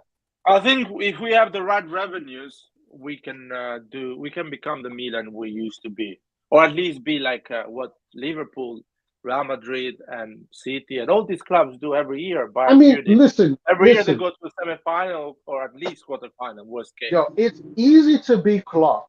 It's easy to be Klopp when Klopp says, "Okay, let's get rid of Origi because I want that player that costs 100 million." Darwin Núñez. Okay, Darwin Núñez comes in. He sucks. Okay, whatever. Forget Darwin Núñez. Get me this player Gakpo here that had a great World Cup. 50 million. It's easy to be Klopp. It's easy to be Guardiola. Hey, spend 120 million for an average player like a Grealish. It's easy to be these guys. So I think, I think Pioli does. I give him one more year. I want to see what he does with Tottenham. I want to see what he does next year in the Champions League, and then we'll see. But I think Pioli can stay. That's just my opinion. I don't know. For me, my opinion is simple. Pioli can stay there if it brings us always top 4 and always to the second stage of the Champions League. He can stay there because I don't see our revenues helping any coach to bring us to win the title. So it is simple. When our revenues becomes 500 million, so the same at Bayern Munich, Man City, and all these, and Juventus and all these other clubs, and Pioli is just doing top 4 and bringing us to round 16 of a Champions League, I would say, okay, we need to change Pioli now because the revenues are there, the players, we are buying them, we have the budget, we're just not improving our football. Because for me, like I said, I take again the Liverpool correlation because that's a perfect, work starter. And I think that's what Milan got inspired. Pioli reminds me of a Brendan Rodgers, right? But the only thing is, Pioli got a Scudetto. Don't get me wrong. And Brendan Rodgers brought that Liverpool closer. But they needed somebody that was well proven in Europe because Liverpool is a European team. They're not a league team. Same as Milan. We're not a league team. We're not league winners like that. That's not our thing. We're built for Europe. That's what Milan, Juve, and Inter, that's their thing, the league. They focus on that more, and history has proven over and over. If you go in any place like in Europe, you got teams like that, right? Except for I think the Madrid and the Bayern can be the exceptions. But you look at other leagues, there's some teams that are just built for Europe, period. And I think Milan were built for Europe. I'm talking about going to that next Europe level. I don't think it's him. I don't think it's him. I think it's somebody else that comes in. And it can be somebody at the lower level. Maybe not somebody built in Europe. It can be a De Zerbi. It can be somebody that went and got their straps over his and come back and then boom. Just an example I'm just giving. And I feel like that's probably what Milan is going to need going forward. And I think the patience, I think the time they're going to have with Pioli, I think 2.5 years max, right? Maybe 3 years tops. And I think 3 years, if they see we're stagnant, we're plateau, I think, it's time for him to go bye-bye and be like, okay, hold on. but 3 years is a lot. 3 years is a lot. 3 years is a lot. That's just an example. I mean, 3 years from now, it's been 3 years he's been there, so it goes by fast, man. But hold on. 3 years from now, so far, he has done everything perfectly. Yeah, but that's see, the thing is, I look at this as like economy of a country. Growth is really fast. Any growing fast economy grows quick. Until now, when it starts reaching to the peaks as top superpowers, that's where stuff stagnates. It's either you're gonna go down or you gotta stay a little bit up and go a little bit up. So it's a growth. The growth spurt is always gonna be fast, and I think that's what Milan experienced within those 3 years. We're really bad. He was able to come back, and it's quick. What really matters is what's gonna happen now, and year 3 going forward. He has done so far. He has achieved every objective that was given. Yeah, indeed. And I agree with that. And we know where the club is. I think 1, maximum 2 years. Like if let's say he doesn't perform well in the Champions League next season, I think already they're going to start asking questions. Yep. I'm just saying 3 years from now is a long time. If he doesn't perform in the Champions League for the next 3 years, that'd be very bad for the club. Yeah, and I was just gonna say, Roy, that's kind of the importance with both European but also domestic matches because right now Milan, they're able to do everything they can by getting pot 1. But if you don't win the title this season, let's say, then you're gonna be probably either pot 2 or pot 3, where things get really tricky. So that's where Pioli really has to be careful because obviously we know it's been a long time since Champions League. The coefficient points are not in the best position, but I think, I have trust in saying, what, Pioli can get it up. You can get Milan, pot 2 worthy, but again, that's going to be pretty timely. So he has I don't think we even get in pot 2. I don't think we get in pot 2. If we don't make it, we're pot 3, or even still pot 4. Yeah, I think pot 3. I think at the moment it's pot 3, but I think let's say if you can, I don't know. Let's say you win Coppa Italia, for example, that can get it up, but not by much. Even a win against Spurs is not. Hey, who's this? It's me. Yeah, Hussein. What's up, man? I haven't heard from you in a while. Hey, yeah, good to see the thing is, I look at Inter. Look, Inter, they've been in the championship now. I don't know what, 4 years in a row, 5 years in a row. They still got pot 3 this year, and they won Coppa Italia last year, and they still got pot 3. So they didn't. That is true. Pot 2 is still gonna be if Barcelona comes back next year, there's still going to be a pot 2. So you're not even really getting there like that. No, but Barcelona can win the league and go pot 1. And Real Madrid No, that's what I'm saying. Even if they go pot 1, whoever's going to be second in La Liga, they're still going to be a pot 2. Because most unlikely, they're always newcomers. Because you got to say, even teams like Sevilla, they're still able to get pot 2 because they've been consistent enough. And our coefficient is really down. And it's not going to take us 3 years to just all of a sudden we're just It's gonna part take two. I doubt it. It's gonna take a while. It's gonna take a while. It's going to take And a we while, got man. and we have to win, not only just. Yeah, we have to You have to go far. You have to go really far. Because I think some teams even that have been in the Champions League for a while, they're still getting part 3. So, Yeah, I mean, look at Juventus part, look at Juve. They had such a terrible season, but I think they still got part 2. And even for me, part 2. Yeah, and even for me, that doesn't matter because at the end of the day, as a Milan fan, I want to be beating these teams. I want formalities. Put me in the hardest group. I want to come out because at the end of this football, you're gonna have to play these teams regardless, right? I'm getting to the point now. I think some of these games are becoming formalities. We're expecting you to go out there. It's the badge, bro. Like we grew up idolizing like this logo. Like, I'm not gonna go out there and then all of a sudden, yes, my standards were lowered for like quite some bit, but after a while, you get in some type of rhythm. I want to see other things. And they do understand that. And that's what the fans demand because at the end of the day, I'm spending my money on y'all fucking shit. And that's a fact. I'm spending my money buying fucking face masks from Milan face masks, watches, jerseys. So we all are. So the expectations need to be high, man. Yeah, they have to be high, bro. We're not going out there because I just want to wear a Milan shirt all day. You just want to help as much as you can. When I like something, I buy stuff from the team. So yeah. And that's what they are. These guys, Maldini, of course, his expectations are high. So let's see. Hopefully we deliver, man. Hopefully we deliver. Oh yeah, just saying about the coefficient things. I know it's not the biggest of deals, but I just wanted to clarify with you guys. So it says that last season after Milan won the Scudetto, they got 16 extra coefficient points, so they have 42 in total. And it says that Inter, despite not winning the Scudetto but winning Coppa Italia, getting to the round of 16, they also got 16 points to their coefficient. So they're at 83. That's crazy. Yeah, so again, this FIFA, I'm sorry, not FIFA, this UEFA system is really confusing us, to be honest. It's more, but they do that more for viewership, man. They do that more for like allowing certain games to take place because it's a marketing scheme at the end of the day. And then when we go into like what next Champions League season is gonna be like a mini championship. So it's not gonna be. It also incentivizes these things, though, guys. It also incentivizes teams to try and do better, bro. Yeah. Not really. I think it just keeps creating a gap. No, it helps the Coppa Italia to not be a Mickey Mouse Cup because it gives you. What I mean is that maybe you're right. Maybe it's asked by the domestic leagues to give more importance to the domestic cup, and UEFA is helping them to get more. Because personally, if it wasn't like those parts wasn't as strange as possible, right? Were you allowed to have that mixture of things? Allow smaller teams to get like a view. If I was president UEFA and make it more interesting, I'm legit gonna be like real draws. I don't give a fuck who's playing who. Like get this, okay, maybe not from the same country, but I won't mind having 4 small teams coming out of the fucking same group. Because all you do, you increase the gap. They're going there with no hope of nothing. And you won't have no miracle. And that's why in UEFA, you don't, and in the Champions League, you really don't have miracles like in the World Cup.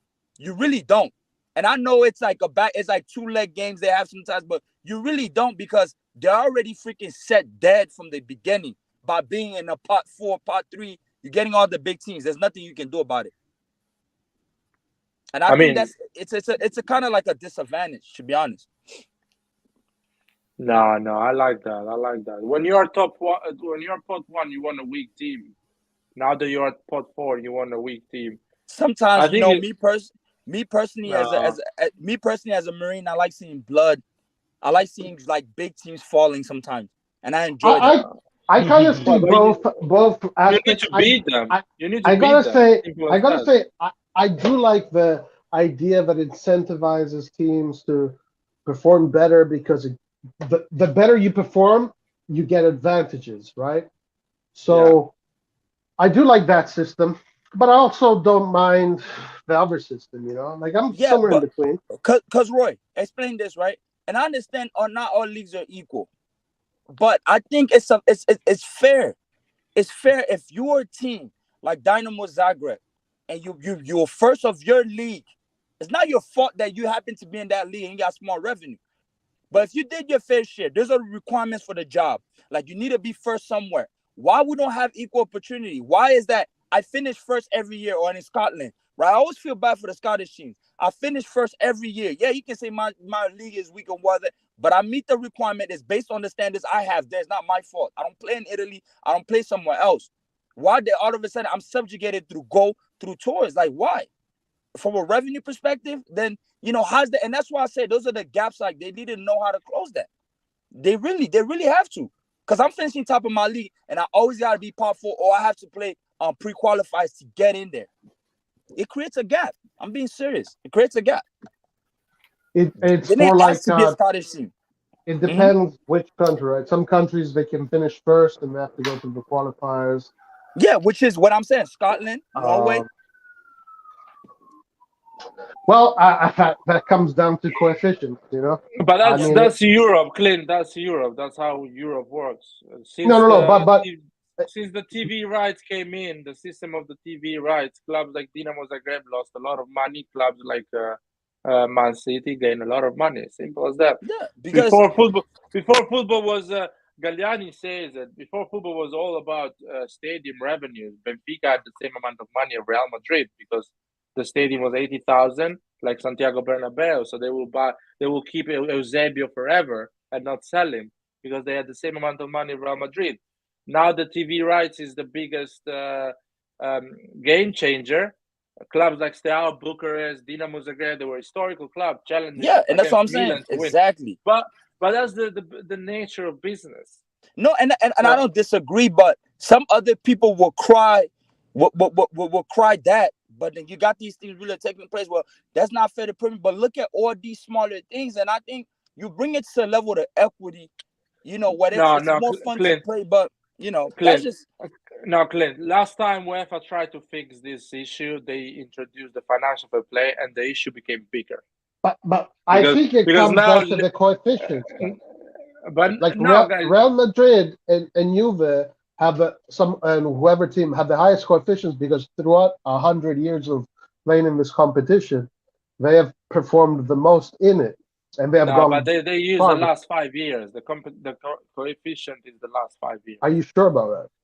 Yeah, they don't do lifetime because if they do lifetime, it actually is the last 5 years. The last 5 years. The coefficient. Because if it was for the whole time, teams like Torino and all these guys would have been high up there, man.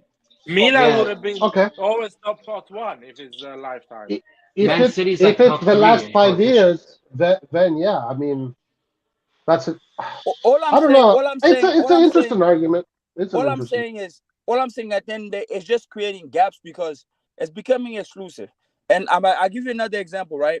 Now you're gonna create the club on World Cup of the clubs, right? Who gets to participate in that? It's gonna be clubs with higher revenue, especially from a Europe standpoint. From a Europe standpoint, I feel like this is a club with the higher revenues. We're still gonna increase another gap because whatever participation, you're gonna be making some type of money out of it. For participating in that. They better not do that tournament. That tournament sounds like trash. They're doing it. You said they better not do it. It sounds like trash. That thing is going to last. It's going to go one time. It's going to be a total failure. But yet they complain about the Super League. That's why I said it was really hypocritical. You want to turn around, but y'all want to do y'all tournaments because y'all care about the money. Y'all care about the revenue. That's the reason why. Super League was like the elite teams play against the elite teams because. More money, more people are going to watch. But the reason what the elite teams, me personally, Liverpool against fucking Australia FC. No offense to Australia, whatever team there is, and that a game is going to end 8-0 for Liverpool anyway. So, but here's the thing, what is this sort of? This is like here's what I saw is that at the beginning I was mad against it, but from that business perspective, I'm like, bro, the clubs are right. I don't want to share with you. The only thing about what FIFA cares about is fucking money. They want a dead share. They want to include it. That's why they're Clint. But it's not. But no one is asking if you want to share or not. Do you still need to preserve football in Europe? If you put the Super League, football is not going to exist in lower countries in Europe, in Georgia or places like this. But youth system, they didn't want to do the Super League and not participate in anything else. But This is a Dinamo tournament they Zagreb is want to not do going to among win. themselves. Sorry, Clint. Dinamo Zagreb is not going to win the Champions League, but they're going to make 30 million euro or 40 million participating. They're going to fill the stadium. They're going to attract young players from their country. They're going to grow the academy. And like Croatia as well is going to do the same. And you're going to have a football. You're going to have a national team. You're going to have something. That's what helps European football to stay so competitive and so interesting. The fact that everyone can get access, winning it is a different story. Shakhtar Donetsk can win the Champions League because their owner is rich. He can buy any player if he can. But the Russia is not a competitive league. Sorry, Ukraine is not a competitive league compared to Premier League. So players go to the Premier League. Waiting to pair. So, but thanks to that system, you get talent like Mudryk, Leao, and things like that, or Erling Haaland, because Salzburg plays Champions League, Borussia Dortmund plays Champions League. I don't think the system is wrong. It's just the TV rights open the distance between countries. Yes, Clint, who is making that noise? I think it's Clint. So I think the system is the TV rights is making the difference between small countries and big countries. And I guess with the internet and maybe with subscription system, we're gonna get to a kind of a level of we can go somewhere and change it, but I don't think it's the UEFA problem of coefficients and stuff like that. Anyway, did you say subscriptions? Subscriptions? Yeah, in the future, countries. If all Milan fans subscribed to all Milan fans in the world subscribe to something, whatever that gives them something in return, exclusive something like $5 a month. Wow, that's a lot of money. If let's say 80% of Milan fans around the world do something like that, we're talking about what 80% is probably 70 million or some crazy number like that. Imagine if you have 70 million people every month paying you $5, $1. I mean, just do it that way.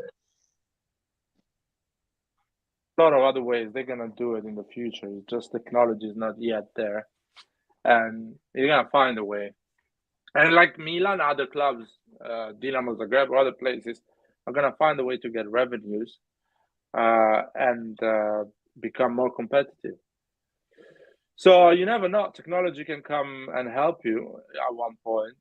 Yeah, well, it kind of makes sense because that is what Redbird wants to do, right? Redbird wants to do this whole media thing, and he wants to push the whole media thing. And the media thing is based on subscriptions. I wonder if that is out one way. I mean, Barcelona did that. They basically what they did. Yeah, and Real Madrid did that too. They sold part of their TV rights owned by them outside in Spain. So I wouldn't be surprised if they actually do some stuff. So let's see. There was an article that came out recently saying that Jerry Cardinal is was one of the most influential sport executives of the year. Did you see that? Let me see what it is. Yeah.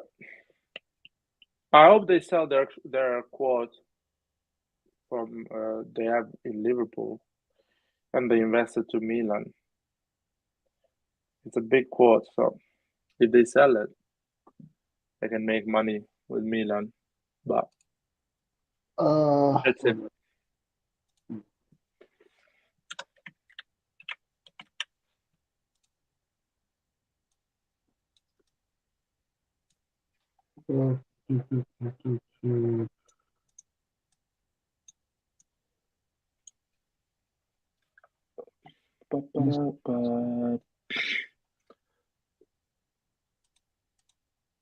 Sorry, I'm looking for it. That's fine, no problem. Oh boy. It's tough, but I'm optimistic on this topic. I don't see any issue on that side. And the only thing, as I always say, we need to be in Champions League consistently.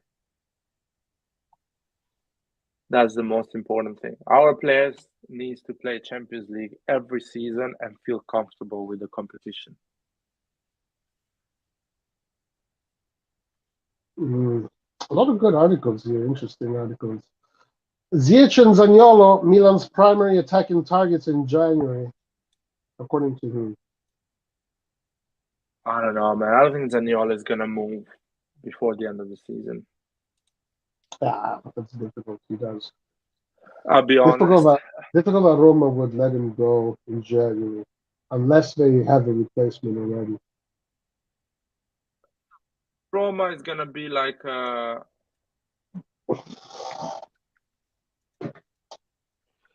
I mean, if you look, the players that are going to move are players that are on the fringes of the teams. Zaniolo is he's the main guy. He's a titolare there, so it's going to be difficult to get him out, unless they already have someone. But I think Ziyech is the most realistic one, because Ziyech, he's ready to leave that team. He's ready to leave. He's not playing. I mean, I wouldn't be surprised if you can see Ziyech going to Roma and Zaniolo moving to another club. Yeah, that can happen. I mean, that could be their what Roma could do that actually if they to solve the Zaniolo problem. So you never know. Ziyech. That could open the door for Zaniolo to come to Milan. Probably could be interesting. Yeah. So there's a lot of things that can happen this summer or in January. So I will wait and see, but I don't think Milan is gonna make any move because we have a lot of players at the moment. I'm not so confident about that. I really am not. Because at the end, the priority for the management is top four. So they're gonna think like, okay, we have top four in our pocket. I think if they think that way, it's a mistake. Maldini thought a year ago with Caluso. A year ago, I agreed with him. A year ago, I agreed that team could have had a really good chance of winning the Scudetto. This year, this year the team is weaker. The team is weaker this year than last year. Yeah, but in January, people were thinking the same. The way you think, Inter was almost unbeatable. No, okay, people, yeah, but I mean, I thought the team was good enough last year. Last year, like I don't know. I don't know if you were joking, but when the Mercato was over, I gave it a 10 out of 10. I wasn't joking, man. I was serious. I was serious as well, and I was serious as well when I say that I'm happy Milan didn't buy any player in January because it's better to not add anyone than add a Mandzukic or a Mate, something like that. Right. That does not add anything to it. Last year I agree. This time I just feel a little bit different. I feel different about that. I think that something needs to be done. Not something drastic, but a little bit of movement is healthy, I think. I don't know. I mean, listen, if nobody goes, Milan still has the tools to finish top four or even win the Scudetto, right? But they have to win every single game. Like if Milan, this is the thing. Like if Milan wants to win the Scudetto this year, they have to win every single game. They're already like 2 games. But we were 7 points from Inter at that time. In January was the same. We had to win every single game and win the derby. Yeah. I mean, we beat Inter, right? We beat Inter. That was a big part of it. Yeah. A year ago. You know what? The thing is just Napoli. I think it's Napoli, but I don't know. Maybe they're going to crumble. I just find them to be very difficult. But the point is, Roy, if you add players, Napoli is not going to be weaker. So here, if you look at the picture, the problem is Napoli that is really good. It's not Milan. So if you don't see Napoli crumble, you can add any player you want. You're not going to win it anyway. But my reasoning is this. In my opinion, we need more quality players up top to unlock the small teams that close themselves, etc., etc. Because I think we lose too many unnecessary points against smaller teams, which is so strange. Like we beat all the best teams, but then we play against the small teams again. 30 years later, nothing has changed. We still lose points against teams like Cremonese, Torino, Salernitana, etc., etc. So, but get quality players that can unlock these teams, and also I would get quality players to be more competitive against Tottenham. I don't know, man. Not so much if you buy these quality players and they get injured, what would happen? Well, they join all the other injured players. It'll be a big party in the Milan lab. Exactly. So I think the issue here is to keep players healthy, not to buy more players. Well, I agree with that, but I disagree. I think Milan needs more quality up top. We need more quality. I think the level needs to go up. I really believe that the level needs to go up. I don't know. Maybe. That's how I think about it. Let's see. Egan Adams says the Premier League is overhyped. I'm speaking as a viewer. Why, Egan Adams? Tell us why you feel that way.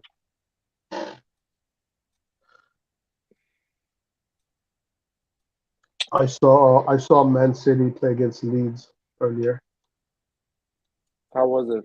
It was not a beautiful game to watch. Actually, it was okay. It was not, the quality wasn't great. Haaland is really good. I really like Haaland. He's a really good player. Like all his touches, all his plays are super smart. Like they're all plays that creates numerical advantage. Whether it's a pass, whether it's a movement, whether it's just drop of the shoulder, everything he does creates an advantage for Man City. He's super smart. But in general, I don't know. I don't know if Leeds is just not a very good team or Man City is just too good. I don't know what the story is there. What was the result? The final result? It was 3-1, but it was pretty much a Man City. I don't want to say domination. It's not like they played beautiful football, but they dominated the pitch. Leeds couldn't do more than 3 or 4 passes in a row. They barely got to the goal. I know what you mean. But it wasn't like watching Barcelona play this incredible, beautiful football. It was normal. It wasn't. Well, that's normal, man. I think Premier League has a lot of money, and the money helps them to detach from the competitors. But I don't think they play football, amazing football. Another thing is, go for it. Sorry. No. But to give like Milan hasn't won against an English team in a long time. Like, what do you think about that? Well, Milan has played against English team that has spent 3-4 times more than Milan. So it's not fair to compare Milan with those teams. And anyway, with Chelsea, the referee did dirt on us. Yeah, the Chelsea game was definitely a strange one. But I've seen Atalanta beat English teams. I've seen Napoli beat English teams. So I don't know. I mean, of course, like the money is there. The difference is money there. Like, you think there's more to it than just the money, or what? No, it's just the money. It's just the money, and it looks better because, as I say, the stadiums and all this, everything around is just much better. Serie A has these old stadiums. The vibe looks off in Serie A. That's my point. Yeah. But anyway, I would like to know why, Adam, you think it is overhyped. I'm interested in your opinion. England focuses on business more than football. They would sacrifice the football on the field for money. I don't know. Not sure. Yeah, it's, I don't know. Okay, here there's something about Colombo. Let's see. Lecce have a right to make the deal permanent at the end of the season for 3.5 million, but Milan have a clause meaning they can sign him back again for 4.5 million. That's enough. So Lecce are guaranteed to make 1 million from the deal. Okay, That's this is fine. good business. This is good business. This is good business. Milan, many feel that he can make an impact in the first team next season. It seems likely that he will be back in training at Milan in June, and then will be assessed. I would love to see that. Colombo, Lazetic, Shaka Toure, all these players coming from the Primavera are nasty. I love to see these guys be the new next superstars. This is great business. So no matter what, Lecce makes 1 million. They have the incentive to play him. Very good. The media hypes up the Premier League. Let's look at the last 15 years. Which teams have won the most Champions Leagues? Which teams have won the most Europa Leagues? Players from where have won the most? Well, it's all Spain. The Europa League is all Spain. Listen, in my opinion, because Real Madrid and Barcelona was excelling in the last 10 years, that does not put the certified approval of Spain being a great league or better than any other league. Real Madrid and Barcelona were super teams. They were built exceptionally well, especially Real Madrid. They won how many? 5 Champions Leagues or whatever. That's a team that was built exceptionally well. And I would add something. They didn't have a lot of competition in their domestic league, so they were fresh to play those knockout games and perform. So I wouldn't compare and evaluate leagues regarding how good they perform in Champions League, because of course Real Madrid is going to perform better than Atalanta, Milan, Juventus and Inter together, because they've built a team that is much better than all of them together. The dream team between Milan, Inter, Atalanta and Juventus cannot beat Real Madrid at their peak. But that does not say anything that Serie A is a shit league, or that Elche is better than Sassuolo. No, that just says that Real Madrid is an exceptional team, and that's it. Real Madrid is built like a dream team. They go and buy the best player that is at the moment. They went and bought Tchouaméni, the best young midfielder, Camavinga as well. Now they're going to go for Bellingham. They're going to go for Hendrick. So that's how they build the team. They already got it. They're going to have it at the age of 18, so in 2 years.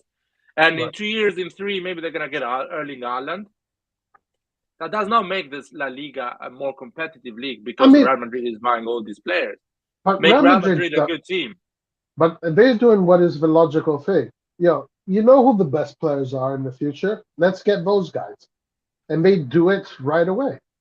Because they can, they have the power to persuade these players to come to the club, the greatest club in history, right? That's what they say about themselves. Some people think it's true, other people think it don't, but I'm not questioning the behavior of Real Madrid. I'm questioning people judging the league where Real Madrid plays based on Real Madrid, which is stupid. Because if tomorrow Milan buys the all best players in the world, Serie A is the same league. It didn't change. It's not like because Milan bought all the best players in the world, now Serie A is a magical, incredible league. It's the same league that was the year before. It just has Milan, who has all these incredible players, and it's the same for the Premier League. The Premier League, you can say, "Oh, it's an amazing league." No, the top 6 teams, they spend a lot of money. Some of the time they spend it wrongly. They don't spend them properly. But most of the time they spend a lot of money and they have that advantage in Champions League to other teams. That's it. But not the Premier League is an amazing league. No. But there is a lot to learn from the Premier League. There is a lot. Going to the Spanish league, there was a very interesting statistic that I looked at when we were having a similar discussion. And I was going through the last 10 or 15 seasons of La Liga. Literally every single one of them ended with Atletico Madrid, Barcelona, and Real Madrid in the top 3. Every single one of them. Every year, those 3 teams make the top 3. And it's mostly Barcelona. The top 2 is mostly Barcelona and Real Madrid, and Atletico Madrid has that 3rd spot. So it is a very predictable league, which says it does confirm a lot of things about it. But, the interesting thing that in the Europa League, the Spanish teams have an incredible record. Incredible record. They take it seriously because if you think about it, the other 17 teams, they have to take it seriously, the Europa League, because they know they will never challenge to win the league. Sure. They will struggle to go on top 4 because already 3 places are taken. So for them, it's easier to win the Europa League than actually finish top 4. Because top 4 is just one place available. Real Madrid, Barcelona, Atletico are going to get the other 3. Yeah, no, that's a good point. So at the end of in January, they start to think, okay, I'm not going to get top 4. I'm going to give everything to the Europa League. On the other side, Roma, Lazio, Atalanta, Inter, Juventus, they still have a place in top 4. Napoli as well. Napoli is playing Europa League. He's not putting all their cards in the Europa League because they know there is a better chance to finish top 4 than to win the Europa League. In Spain, it's the opposite. There is 0 chance to finish top 4, so I'm giving everything to the Europa League. If Napoli had the same mentality a few years ago and says, you know what, I'm going to give everything for the Europa League, Napoli can win the Europa League because they're going to completely ignore the Serie A because there's no point to finish. And that was the logic at the time when Milan, Inter, and Juventus were strong in Serie A. Parma, Lazio were doing that. They were giving everything in the Europa League and they were winning it. Parma was winning Europa League. Inter was winning Europa League. Although the league was quite strong because there was 17 that at the beginning were challenging to try and win the Serie A. It's gonna happen the same with the Premier League with teams like I don't know. If Tottenham is not gonna go in Europa League, but if Tottenham goes in Europa League next season, they're gonna try to win it because they know they cannot win the Premier League. But anyway, what I was saying. Ian says, where was the last time that an EPL player won a Ballon d'Or?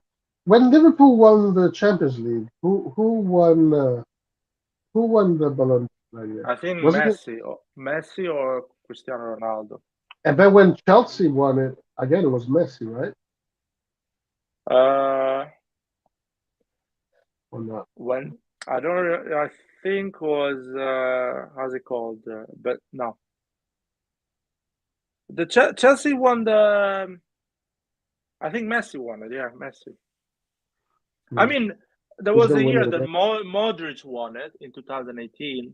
I don't know if Liverpool won the cup, the Champions League in that year in 2018. I remember. But Lewandowski should have won it. Yeah. So there's a video of I Show Speed calling Leao and telling him to go to the EPL. Really? Apparently, this is what John said.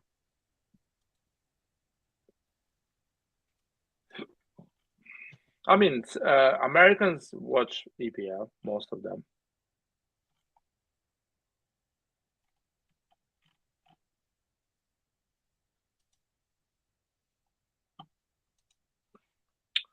So anyway. Hello, can you hear me? Sorry. I'm saying I Show Speed is being he's got a huge following. He's got a huge following. Like he can when he goes live, there's 100,000 people. But I have a feeling he's being used to push soccer in America because he has access to the youth. He even had a song, the World Cup song. He was at Qatar. So they're using some influencers to bring songs. Yeah, they're paying. I mean, but to be fair, he started to have a big following when he started to react to highlights of football. Is that true? Yeah. Yeah. So football is big, man. It's bigger than anything else out there. In America?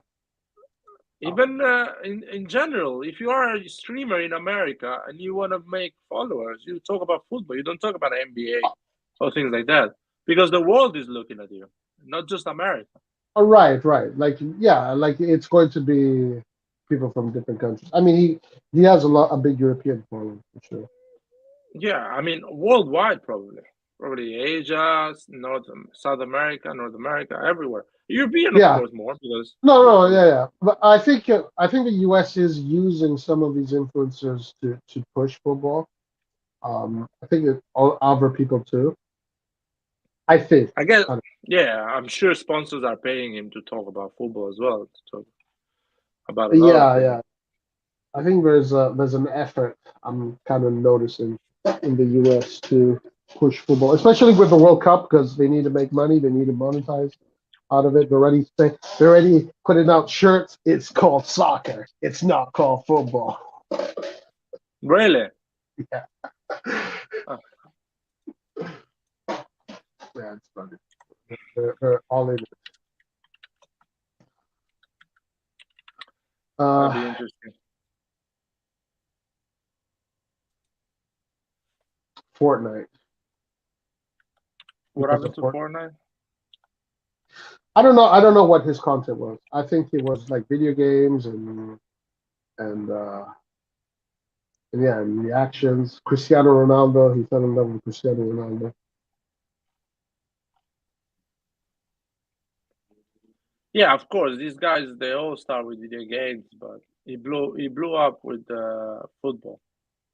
When somebody asked him to react to a football video, it was quick. He's an idiot, or at least he plays the part of an idiot, and it's a bit sad, but it's fine. Right now, the most competitive league is Serie A. Last 3 winners, different teams. Domestically, it is the most competitive. I agree. But that doesn't really translate in Europe so much, unfortunately. I'll be honest. He was doing the Premier League is competitive as well. It's not bad. What do you mean? The Premier League is competitive, yeah. I mean, Man City is a little bit of ahead of everybody, right? Even though Arsenal is playing really good. Yeah. But it's just it takes. Yeah, at the end, Man City is going to win it probably because Arsenal is gonna, like Milan, the season they were top of the table, is gonna kind of a crumble. But I'm not sure. Let's see. Roy, what do you think about what Dana White said about football? And by the way, a lot of famous Americans have the same view. It's fine. I don't really care. I mean, Dana White is, he's in the fighting business. He cares about contact sports. So he's going to any sport that is not a contact sport. He's going to talk down on it. So he talked about hockey. He said, "Well, look at hockey. Hockey is this. Okay, hockey is a contact sport. That's what he does." I don't really care about I like what Dana does. I respect him. So whatever. It doesn't really make a difference to me. A lot of Americans have. When he says that, the funny part is he says, "Oh, it's easy to kick a ball and score in a big goal like that one." And I'm like, "No, man, it's not easy because if it was easy, it wouldn't be the most watched sport in the world." Right, and all you have to do with Dana White, you put him in even in a 5v5 game, and you start playing against him. He's going to change his mind right away. He's probably never played ever. He's never. I mean, most Americans don't give a fuck about football. Like they never play it, they never watch it. Yeah, it's a different sport. But if you put Dana White in the field, oh, okay, I see. Okay, this is how you touch the ball. This is how you pass. This is much more complicated than I thought. Okay, this is why people can't score 1,000,000 goals in a game, because it's not so easy. You got to be technical. Yeah. There's a lot of technique. And because Americans see sports just on the offensive side of the sport, they don't understand that there is a defense that is covering that goal, that is actually really organized and prepared, tactically prepared. Gonna stop you and find a way to stop you. He just sees, it's a big goal and the ball is there, you kick it and you finish there. But there is a badass goalkeeper that is gonna stop you. There is 4 defenders in front of you. There is 2, 3 midfielders. The strikers are gonna do the pressing. There's a logic behind it. It does not see that. Well, listen, to be fair, American football, there's a lot of defensive strategy, yeah? Like, there's a lot of... It's very balanced, offense, defense. Yeah, but you think... I know what you're saying overall. Like, in America... you get a lot of goals if you play okay. And basketball, you get a lot of points. So the defense is in a weaker position. Yeah, someone also made a good point that essentially a 3-1, like a 1-1 or a 2-1 score in football, college football, is like, what is it in American football? I don't know. So the points are kind of like more of a placebo. Say it again. What was the question?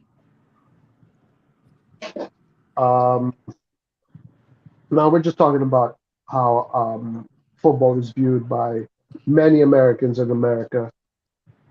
And Dana White, did you see what Dana White said about his I heard that. Football? But yeah, I heard that. Here's the logic. Here's the thing behind this, right? For Americans, most of the sports they're used to are high scoring points, right? And that's the bottom line. That's what Larry was saying. Yeah, it's high scoring points they're used to. That's what they want to see, But sport American has strategy football, the way it is because the thing is, the difference between like football and a lot of these between football and any American sports, to be quite honest, right? The fluidity is there, but there's a lot of like time stops, right? So it doesn't allow the game to be 100% fluid. I think football and maybe, I don't know, rugby is one of the sports where you got full fluidity, like the game does not really interruptions like that.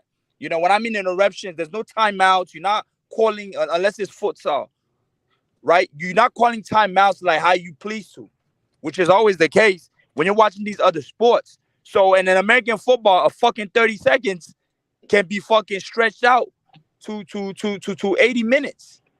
You feel me? And that's what FIFA wanted to do, or they're talking about going to that system. Yeah. Because at the end of the day, right, the difference between football and the other sports is that American football, American sports are more entertainment and the athleticism part, right? It's not like there's no soul in American sports. I'm gonna be honest with you. When I mean there's no soul, come on, please. That's a little bit. No. When I say no, hear me out. When I say there's no soul, it's not a religion, man. It's not a religion like how football, dude. Football is idolized, bro. Like the other American sports, you're athletic, it's good. It's okay, but people are invested, bro. But the investment does not negate the fact. When I mean I'm gonna give you an example. That Argentina celebration, you're not catching that you can have these little parades they have when somebody wins the World Series, but you're not having that type. When I say it idolizes, like when somebody like DJ Drogba, right, is able to stop a war in the Ivory Coast, right, by getting down their knees, you don't get any other athlete doing that. And that's what I say. Here in America, the sport aspect is more entertainment. It doesn't go beyond like the fucking ultra. They don't have that here, man. It's a fact. They don't. I mean, you saw Milan. The city was completely red and black after we won the league. The Duomo, everything. If the Lakers win the league, I don't think LA is like this. No, there's a big parade. They're gonna have a big parade, and and they're gonna have the parade. And Guys, I'm I not. mean, I was in Boston when the Red Sox won the first World Series after 80 something years. This city was chaos. It was like a war. Like, so I mean, It's something here. there is that element too. I've seen that element too. But the Argentina thing is, that's over the top for sure. To be For fair, But sure. Roy, what I saw in Argentina, right? That is it's similar to something I saw in the Ivory Coast when the Ivory Coast first Yeah. qualified for the World Cup. When 3 million plus people get on the streets, they stop everything. Like other sports in America can't stop everything. Yeah, football you might have the half a day of the Super Bowl, but that's just entirely to a state. You understand me? And the reason why I say by that is just like the thing about America, yes, and I think the closest places that are really vested into the sport is more college football and people in the South. They're really more, that could be something that's really And close to the passion of soccer that you'll find in Europe. But when it comes to professional sport in these major cities, people can give two fucks. But I saw it mostly. I mean, I don't know about the South because you live there, so you know better about the South. But in the Northeast, I saw a lot of it. Here in the West, I'm from the Northeast. I'm from the Northeast. If I'm from the Northeast, right? I'm from I'm from Washington D.C. Like if the Skins would have won, listen, if the Redskins would have won, yeah, people are gonna come out, but it's not gonna be the same if like a Alabama wins and how Bama goes crazy because the difference is in the South they don't have professional teams, so they're really vested in these college games. I guess it depends because like for Boston, like the city is crazy for their teams. The city's nuts for their teams. but Especially the baseball baseball. is always been like this. That the supporters are really attached a lot. But maybe not all the states are like that. So I don't know. I just know Boston because that's where I went. All I can say is, what all I was trying to say is the bottom line is what you call that they have passion, like the passion in football, and when I'm talking about soccer here, it's unmatched. Like there's nothing there's no comparable, there's none, and I had the chance to experience both. I know because we confuse parades. People just come out, wave out, and leave. It's not the degree of like the sensational, and I think that has to do in America. Why I feel like it's different. It has to do because people here migrate a lot, even within the country, right? So you got a lot of people in these states that are not really from there. So sometimes they can't really relate, which I feel there's a bit of difference. And that's why you're always going to have like a big section that's, let's say they go for another team out of state or they go for another thing out of state, right? It's always going to be different to like when you take to a World Cup in Argentina, most of the people that live there are from Buenos Aires, right? If you take somebody that went from Milan, most of the people in Milan are from Milan. You understand me? And then so the level of like happiness, of excitement is really different. When you gauge that. Because when I did behavioral economics, a lot of studies that they do in behavioral economics to kind of see like the degree. There's a thing we call like, loss aversion, right? Loss aversion is the degree to which your happiness decrease or increase when an event happens to you. And they do a lot of studies more on football fans than anything. Because those are the ones that have like the crazy series of emotions, man. When it comes down to penalty shootout and all that stuff, football has that. Other sports, really rare. Other sports, you have somebody has to win. But you might have that, but it's going to be for a short period of time. With basketball, yeah, you might go overtime, short period of time. Football, American football, you might go overtime, short period of time in terms of like suspense. With football, it's different. I don't know if you see what I'm saying. But there's also another aspect about America that I want to add, and this has not got to do with the type of sport and that argument, is that the U.S. doesn't really have a national sport that the whole country celebrates together if their particular team wins, right? Like all these football countries, if they win a major trophy, the whole country is celebrating together. I think the closer to that, and not just to tell you, I think the only closer to that are two things I can tell you. American basketball team at the Olympics and the female soccer team. They're probably the only two closer things that unites the whole country. A female soccer team is barely there. But the basketball Olympics, yeah. But even that is like it's nowhere close to what you see from the footballing country.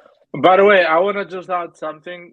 What you guys saw in Argentina, it was the same in Italy in 2006, and probably in Brazil in 1994 and 2002. It's just because people didn't have drones and technology to film it at that time. But the streets were full with people in every city.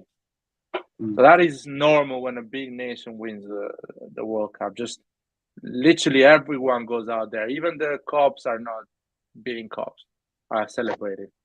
I remember when I was in Italy in 2006, people were completely drunk and celebrating in the summer. Like it was a mess. Everyone was outside in the street. Everyone. Literally everyone. Kids, old people, no one was at home. So and then the next day they it's the same it's same for the African Cup of Nations. Everybody was ever there to witness the African Cup of Nations. And the African Cup of Nations, anybody that grew up in Africa, if you're in the chat, if you grew up there, you're able to see your team progress.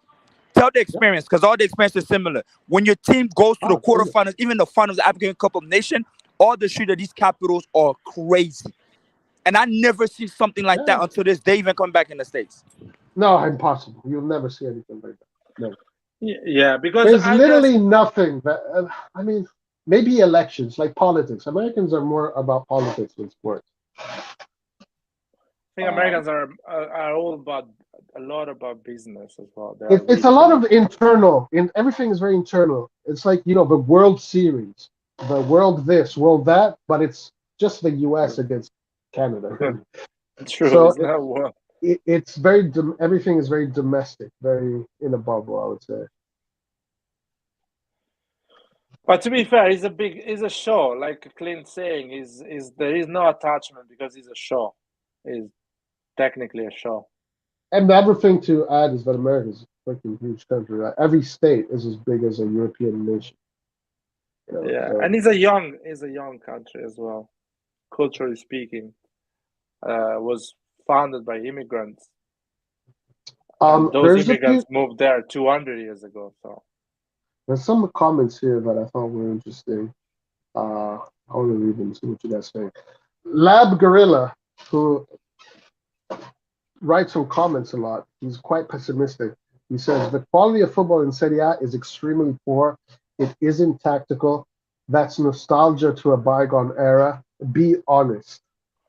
Every match day has a lot of extremely poor games. Serie A doesn't have the best teams, managers, coaches, or players anymore. Well, I have a question on that statement. Do you think so? I think there is a number. Please, people, correct me if I'm wrong. Premier League spent 2 billion on the transfer window last summer. Serie A spent 500 million. So I'm asking to Lab Gorilla, do you see 1.5 billion difference between Serie A and the Premier League in the pitch in terms of football quality? When you see a Serie A game and a Premier League game, do you see there is a 1.5 billion euro difference in that league, football-wise? If you don't know, if you are from another country, if you are from another planet, you're an alien, and you look at the game, do you see, okay, those teams come from an economy of 1.5 billion, those teams come from an economy of 500 million? But lad, I have a question. I have a question for him. Within the past 13 years of the Premier League, how many Italian coaches have won their own league?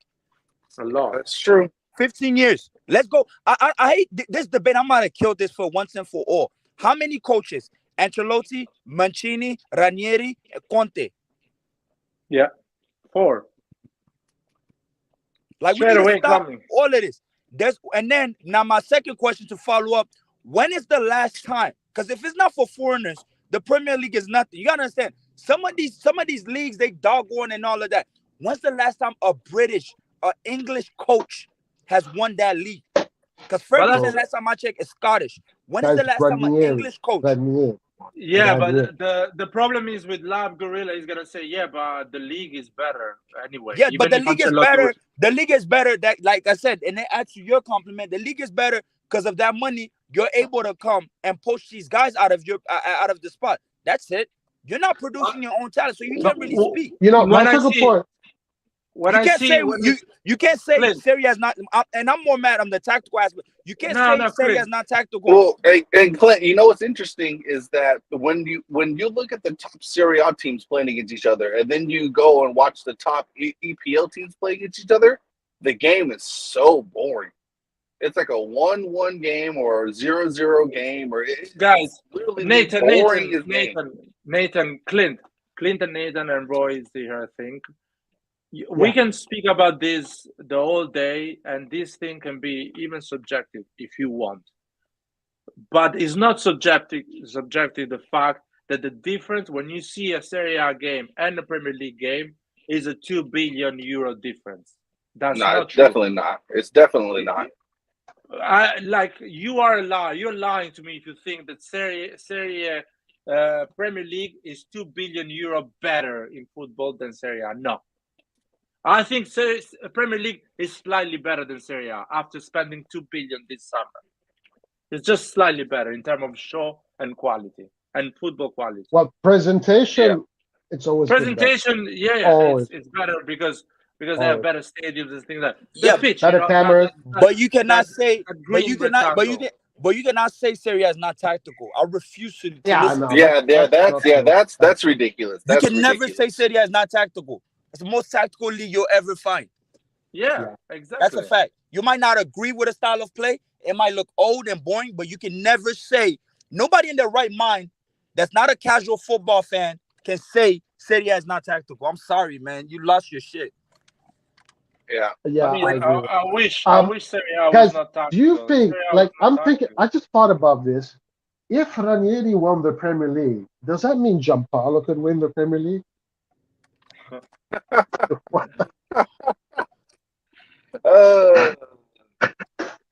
Like what? I mean, what's that all about? If you have a lot of money at your disposal, I mean, anything's possible. See, that's exactly. That's the whole point about the Premier League. If you have a lot of money, you can make normal coach look good because they have a lot of money to spend. And I saw his team play here in the US against PSG. The interesting team. Yeah, really big. Everybody was really big and muscular in that team. While in PSG, everybody was like skinny, like a piece of paper. But the whole game was dominated. It was a friendly. Because here's the thing, right? The thing is, I probably spent most of my youth watching the Prem and Serie A. And we used to watch the Prem a lot, especially in the Ivory Coast. And Africa, usually where your star player was from, you're watching that league on a fucking daily. So I've seen it all. I've seen how how the Premier League progressed, right? Starting from Kolo Touré being at Arsenal, then Drogba going to fucking going to Chelsea afterwards. We'd have seen it. We've seen the progress. We've seen how everything started. We know what's what. And even until this day, when I have a chance, when I'm not working, I'll catch games. So at this point, I wouldn't even consider myself a casual, right? And yes, of course, there's better quality players there. But let's not forget where a lot of these players, I always look at the source. The way I operate in life, man, I always look at the source. The music I listen to, I always want to understand origin of certain things. Who feeds your league? You don't produce your own talent. You don't produce your own coaches. Spare me with this. We're tactical. That can't work, man. I'm sorry. It can't work until everything there's a bunch of Graham Potter, the new Chelsea coach, across the whole league, and there's a bunch of Fodens and all teams as superstars. Then by all means, I got no dog in this fight. I'll fall back and be like, yeah, they are right. But you're not doing that. So spare me with that. What's up, John Smith? How you doing, man? Raul, Forza Milan. What's up? How's it? Yes. Let me see. Yeah, because even the talent that the EPL, like the English players in general, even those guys are all overrated. They haven't won shit. They look good. I'm not saying that they're bad players, but they look good because they have the best foreign talent around them to make them look good. Plain and simple. That's what I do want to say something, because it is interesting. At youth level, England, the national team, and I think the club teams also do pretty well. So there is something there, you think. I mean, like the under 20s, the under 19s, these teams, the England teams usually do well. Once they get to the seniors, like they're just like, But the thing is, Roy, the thing is England too. What we're forgetting is there's a shift, there's a paradigm shift that happened in that within that England culture. If you go back to the 90s, early 2000s, there weren't a lot of black British players on teams like that. Like it was really gradual compared to France. And that being allowed, meaning the sons of like these Nigerian immigrant kids and Jamaicans flooding in, right? And some of the that black British boys, that's what's creating the ascendance. There's no Paul Scholes type player. That wouldn't got them nowhere. They know that. And they had that shift, and they're betting from that. They're betting from people like the Saka, right? Those are your new type of profile players. These little Nigerian kids, or they're benefiting from that big. but That's I don't what's see making much them hot. difference at senior level. Because I watch England at the youth level. At the youth level, go watch what's the makeup of their team. Foden is one out of a bunch, to be honest. Right. At youth level they do it, but once they get into the senior level, it's it doesn't look so good. Yeah, because the thing at the senior level is because why? At the senior level shows it shows the flaws of British tactics. Because most of the time they go with an English coach, right? I know they went. Yeah. I know, and I know they went with Ericsson and Capello, but we exclude these two. That's why they've been flawed. They had a lot of flaws, and that's a fact. And then at the youth level, your athleticism really plays a big part in how you dominate a team.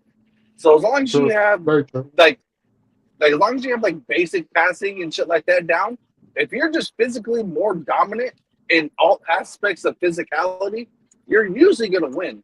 But as soon as you get to the top level, where everyone is pretty relative, and then it comes down to individual skill and overall tactical ability, that's when you find out that those English kids grow up with one way of playing. You see it every single time you get to the national team, how far they have actually come. This generation of English players is no different than the so-called golden generation of Rooney's England. It's the same thing. They still lack the individual attack. They both lack the individual skill and the overall tactical quality that the traditional big teams like France, Germany, and Italy, and Brazil, or not Brazil tactically, but France, Germany, and Italy, they lack what these guys have. And Nathan, it shows every single time. Yeah, and here's England's biggest flaw. From a national team perspective, they always lacked a pure number 10 that was creative. Even this World Cup, that was the problem. Yeah. Bellingham is more of a box-to-box. They lack somebody to distribute the ball. They're talking about Kane dropping deep and all that. Who's going to fucking score the goals? You don't have that. France was able to have a 10 and Griezmann going up, getting the ball, creating those spaces, giving these passes. England doesn't have that because you can't go into these tournaments playing with just straight up like defensive midfielders. And that's a fact. And you see, that's why they suffer. That's why they're passive. Because one thing you're gonna notice about England, they're not especially under Southgate, at least I can say, they're not really proactive when they play with a team. They're more like, oh, we're gonna reply back to you type thing, right? So we'll give you a response. We're reactive to things, but we're not proactive in terms of like creating some type of play. And you see where English tactics will take you. Why the biggest teams like Man United, Liverpool, and all that? Why you don't even go for what you call that shit? Like a English coach, right? Why you have to usually go to Scotland? Because last time I checked, and Brent, if I want to look like within like most of the top, like Brendan Rodgers is a top coach, but he's not even English. And a lot of the top coaches are not. Okay, I take it back. The Newcastle guy is doing some good work. Eddie Howe, he's doing some good work. I'll give him that. Because boy, what he's doing with Newcastle, 2022. Finally, they got a coach. Yeah, I know, but because what he's doing with that Newcastle, bro, Newcastle is third. Boy, I'm so scared because they're gonna be buying whoever the fuck they want, and I think they're gonna be Champions League bound. They're third. Damn. No, they second. I tell you about they second. They're second right now. because City hasn't played yet. They're second. Newcastle. Hey, there's a question here from the chat. Unless, Larry, did you want to say something? Sorry. No, I just want to say, to close the Premier League and Serie A, the Premier League is much better. Look at the TV rights. I think who shared this message? SSB28 shared this image. This is the TV rights. Who's getting more money in Europe? Real, Manchester City, Liverpool, Tottenham, Arsenal, Chelsea, Manchester United. Real Madrid comes what? 7th. Barcelona 8th. West Ham 9th. Leicester City 10th. Newcastle 11th. Brighton 12th. Wolverhampton 13th. Crystal Palace 14th. Atletico Madrid 15th. Bayern Munich 16th. Borussia Dortmund 17, Inter 18, Milan 19. Bruh, Do you understand? But look at this slide, though. Like, I'm looking at that huge jump from Bayern Munich to Atletico Madrid. Bayern Munich is like a superior team to all of these teams. They're and he's making less money in TV, right? That says a lot. That says a lot, bro, about Bayern. Because I didn't know that was the difference. Now you tell me, in the Premier League, they play so much better than Sassuolo, because Sassuolo is not even in this list. But then you see Leicester City, you see West Ham. You don't see Atalanta here. I don't think West Ham plays much better than Atalanta. No, because even right now, what's his name came from where? De Zerbi, that's at Brighton, and he's beating these like top 6 teams in England. And a lot of these English fans are like, yo, this De Zerbi guy, like, yo, he's serious. He's good. He comes from Sassuolo. Well, wait a second. When it comes, I've seen Wolves play football. Wolves play catenaccio. They just defend deep and they go on a counter attack. Yeah, they play more. They earn twice the TV rights of AC Milan. Twice the TV rights. Larry, when it comes to the Italians, it's literally just a mental block when it comes to the English. The Italian teams have been. No, I'm just saying in recent times. I'm not even talking about. More than recent times. I don't give a shit about Italy. 20 years now. 20 years. We were talking. These men here, Gorilla. What it was? Lab Gorilla. He was talking about the quality of football. That he's looking at the Serie A game and he's looking at the Premier League game, and there is a much better quality. Look at the amount of money they have access. Do you think there is much better quality? I don't think so. But right, exactly. Was Lab Gorilla talking about the EPL? Yeah. Yeah, and that's what I was saying. That's what I was saying. Like, if the way that Italian teams have been playing, especially these last 3 years, from first to about 10th, if the mental side of the game was developed better, the amount of success in Europe would be greater. But it's just a mental block because we've been down for so long. But you can see the quality is much better in how we play. Nathan, Milan is earning half of the TV rights Wolverhampton is earning. Milan is playing 20 times better than Wolverhampton, 20 times better than the Crystal Palace, 20 times better than Leicester City, 20 times better than West Ham, much better than Manchester United in the last 3 years, much better than Arsenal in the last 3 years. Arsenal started to play football 4 months ago decently. And he's earning 1/3 of these teams.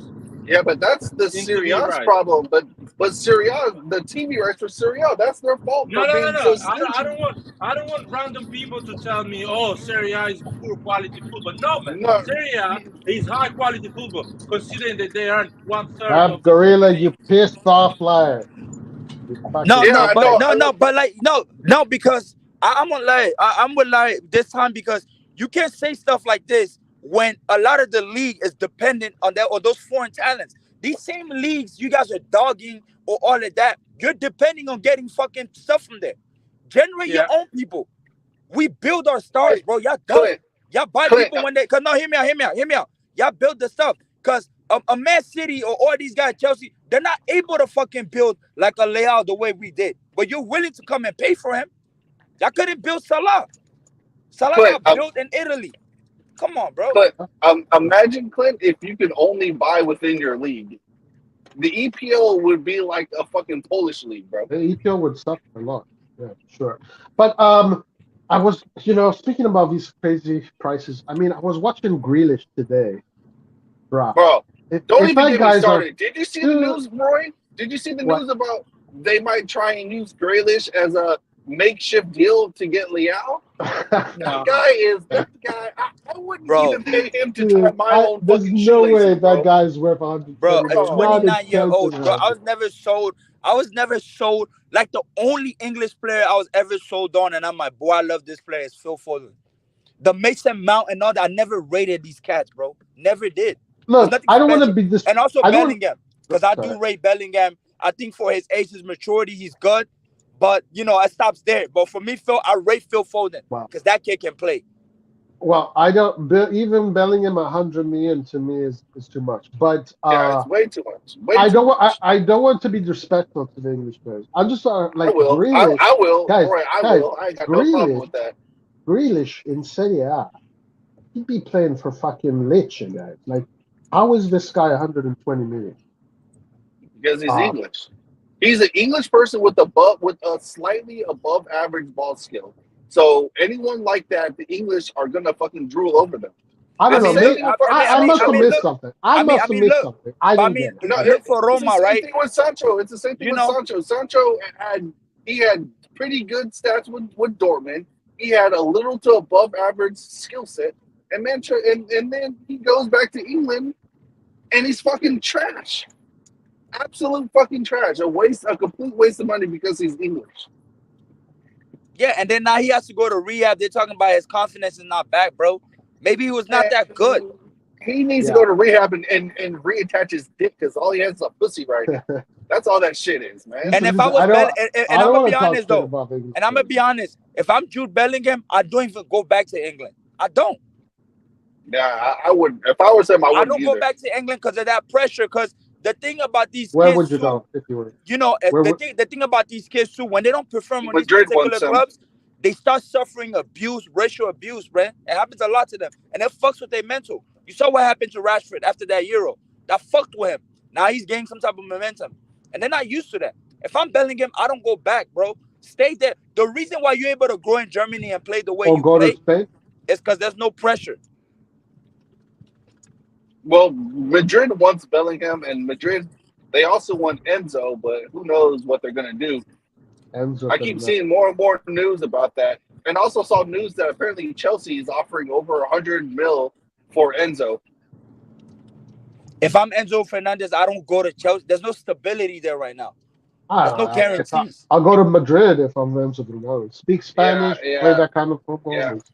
And then you got you have a big South American population there where you can settle in quickly. That's what I keep saying. If you're not going to either, I mean, I'm gonna put Arsenal in here now because Arsenal is playing good. I'm gonna down them for not, they are playing good. No, they're playing really good. If you're not going to Arsenal or Manchester City or maybe Liverpool when they get their shit together, you're wasting your time. If you're a skilled player, you are wasting your time if you're not going to one of those three teams. Like if Leao goes to Chelsea, he's gonna be shit at Chelsea. I can guarantee he's gonna be garbage there. Yeah, I can guarantee it. Oh, actually, this is a good segue. Good segue right here. I wanted to tackle this question by Majidine Zerti.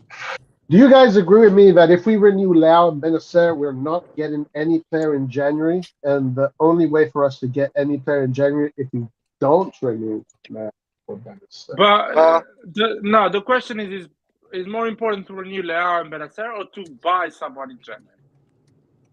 No, I think it's to renew. It's to renew, bro. Whoever you're gonna buy, there's no difference in buy. You buying that player, he's gonna need until the end of the season to adapt. We need to keep the rules rolling. And what type of player are we getting during that time that's really crucial to us? Because nobody's selling also their crucial player within January. Because most of the time you get a backup. The problem is with Leao, you got to get a person with similar skill sets. I know we all talk about Mudryk and things like that, but we shouldn't get him. I saw the prices today. Yeah, it's ridiculous. No. His price, his price is ridiculous. But the problem is, in order to find a left-sided player with that skill set, it's going to be difficult. We can name a bunch of right wingers. We all know all the right wingers, but outside of Mudryk, can you name one person? Yeah, exactly. But can you name one left winger with the same attributes as Mudryk and Leao? And when I say but let's attributes, I'm think. talking. Hold on. But when I say attributes, I'm talking about their physicality, so their strength, power, speed, jumping, and then you get to go into Yeah, their I can. actual technique and Vinicius ability Junior. and their shooting. Yes, but Vinicius we're Junior. obviously not getting him. But we're obviously we couldn't afford him even if we sold our team. So if again, who are you going to get with the same attributes? Because you have to look at the dribbling, you have to look at the fucking shooting ability, you have to look at the speed. You cannot. Off the top of my head, I cannot name another left winger outside of Mudryk. And also, Gatto's gone, so that's the other alternative that's no longer there. But listen, I agree, but I agree. Hey, no, but listen. Let me just say this. I agree that you have to substitute quality with quality. It doesn't necessarily have to be on the left wing, though. It can be somewhere else. And that's what I try. And Roy, and that's what I want to add. No, hear me out, Nathan. Let me add this though. The thing is, we shouldn't also base, or if Leao goes, you understand me? We don't have to find a like for him. Maybe we need to reinvent the way we play if we can get another quality player. And I think that's where it's gonna stop. It's gonna stop there. You're gonna have to do that, and I think that's the idea in mind. But this is the problem, though. So, like you guys said, you can go and you can fix other parts of the field, but the other parts of the field, those are still going to be not guarantees. Even Zaniolo, even though I love him, I want him on the team. It's still no guarantee he's going to get numbers that are that's likely why I say you think it's short. No, okay. When Liverpool sold Coutinho, right? When they sold them, did they go get a player like a Coutinho? No, they didn't. Well, it's because they don't, but they don't need a Coutinho. So if you don't need that type of player, you're not going to go look for that type of player. And that's what I'm saying. You might not need him. They might reinvent but Clint, the whole system. Then other than that, the only thing that I could think of to do is either play play a 4-3-2-1, or you don't need wingers and you just need two cams that underneath the forward. That's what I'm saying. Because if you go to a 3-5-2, do you need a Leo? No. But no, not a 3-5-2, because you still need a winger. Formation. You can change formation, yeah. But listen, guys. But isn't the right answer? We're going to renew both of them, and we're going to add pieces. Roy, that's what I was going to say. Because if you renew Leao and Benacer, you should still have more than enough money to go get a Bakayoko, to go get a Zaniolo. You can go get both of them. I totally agree with this, bro. You're not going to drop more than 60 million. We renew them and we get. Exactly. Because if the reports are true that Zaniolo is 30 million, you can easily go get him and Bakayoko for under 60 mil. And for at least 50 mil. Dude, bro, your obsession with Zaniolo is crazy, bro. No, hold on. Clint, you got to take away the goals and assists, bro. I'm not a stats guy. I don't care about that. I don't care about that. Good stats. I'm talking more about ACLs, bro. This kid got 2 ACLs. Clint, but that doesn't make you injury prone, bro. That doesn't make you injury prone. I can tear my ACL. No, I'm not saying injury prone. It's not even because I'm not saying injury prone. Those 2 ACLs to me, it becomes an issue down the road. It's like you're living with a time bomb. That's all I'm saying. But that depends on how you recover, though. Yeah, you see, like even the healthy players we have are getting fucking injured. I'm gonna go get somebody. In theory, guys, when you tear your ACL, your tendon gets replaced by an Achilles tendon, which is stronger. So in theory, you're going to have a stronger tendon there. But doctors, here's what they say. The doctors in surveys, doctors tend to say usually when people get re-injured again, it's just that mental aspect of it. Yeah, like you start playing. I don't want to get injured. That's like a muscle. But that's a muscle injury, though. Yeah, and that's what I'm saying. And then it comes again, and it's but that's a muscle injury. ACL injury is not going to come again like that. Well, I'm gonna say anyway, man. I lived to see Maldini retire. I lived to see people like Kaká. I never thought they would have left. They were like way talented. Then Leao leaves, he stays. At this point, it's not even my fucking problem. You know, I think at the end of the day, Maldini has the best interest for the club. I don't think he's going to see his beloved Milan sink. So whatever they do, man, I'm just in the stands. That's all I'm going to say. I'm just in the stands. I really want just Leao and Benacer to renew. I don't think. But I think Benacer's staying for sure. Yeah, but what I'm saying, adding player in January is not going to make Napoli play worse. It's just, No, but you guys Larry, need to it understand. sends It's a. not in our. But It's not in our. It's not in our hands. We need Napoli to lose against Inter and draw, or lose against Juventus for us to have a league open. And if the league is open, you can win it with these players. Simple as that. but Larry, it gives a positive response not just to the rest of the team or even the league in general, but also to players that we want to purchase. Like, are Yeah, these but guys serious that when we come, will they even want to keep me? I think no, if Benacer leaves, you go and you get that you get Yunus Musa. You get that kid. He was linked. There was a link of him. Yunus, you go and get Yunus Musa. He's only 20, boy. That boy a tank. Where did I see that? Let me see. I saw it's MUSAH, right? Yeah. Yeah. He was linked to Milan yesterday, I think. There was an article about it. You You either said, look at him who is or you this? look Who at is this? Yunus Musa from the US. Valencia kid. Okay. Yeah, that Valencia kid, you look Hmm. at him, or you either go or you look at what's his name? What's that kid? Sosa. There's players in that Croatian team we can get, man. There's some like he's pieces there. he's a good left wing to have. To be You honest, know, you can go. Yeah, there's some pieces in that. I'll go Sousa? shop. Who was You know, Sousa? Sosa plays Croatia, but you go shop in Croatia, man. Get some of these Zagreb kids. I mean, it looks like Yeah, you but know to be they honest, are developing. There's still Milan fans Not over there, man. strikers. They do not develop good enough strikers, but everything from the defense to the midfield is very good. I mean, yeah, they do it's have true. some good strikers. I mean, Boxic, Mandzukic, you know, they've had Milan Baros, whatever his name. So I found out like that Joan Bakayoko kid that y'all on. Oh, he's great. He's Ivorian descent. Look at that. I'm like, look at our kids. Everybody wants them now. I'm like, that's a good thing because the reason why I said is he born in Belgium or was it? No, he's born in Belgium. He's born in Belgium. But his parents are Ivorian, and Ivorians are just footballers. Period, bro. That's how it goes through our veins. And Clint, you know what's really important about this too? I know it until he chooses the nationality or whatever, but if he identifies as Belgium, we're not going to lose him during the AFCON when a lot of players, and that's when a lot of teams lose him. Yeah, because that's where you need to be afraid, and because you got to be the AFCON thing. You got to be afraid of those dual national players. Trust me, guys. Belgium is going to do everything in their power to keep them.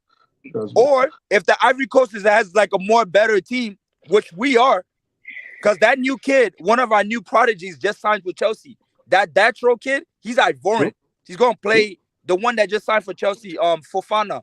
He's Datro. They bought him from like what's Holland's old team. He just signed. He's like the hottest thing in Europe because I think he had like 21 goals or whatever. Like within this like beginning of this season alone, he had like mad goals. And he's only like 19, I think. Where was he playing?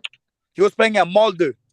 And he's like, Chelsea just bought him for 12 million since Broja got injured. Broja. Norway? Yeah, he's playing in Norway, yep. And that's one of like Chelsea's first transfer. They got him. So, like that Ivorian team, they're building a lot of like. Ivorian, or is he like. No, he's Ivorian, man. He's born in Ivory Coast. He's an Ivorian kid. He ain't playing. Wait. How old is he? First of all, Clint. I don't, bro. I saw the dude. The dude is big. I mean, he look a little bit older to me, theory but I don't want to speculate on that. You know, I don't really have like docs on him. He looks big and tall to me. I mean, he can be a little bit older, but anyway, all I'm saying is they are big. They are building, like a new there's a new crop. No, Ivory Coast always has great players, man. No, they are, but right now, what's going on right now, we got a new golden generation that's coming up. We know it. Like, we've seen it. There's a new generation that's come. There's a new crop, bro. Like, I'm telling you, we're looking at it from afar. So, I don't know. But I think the kid's going to play for Belgium. That Bakayoko kid is going to play for Belgium. I think he's been playing in the youth. Belgium. Yeah, he's playing in the youth. You really got to convince them.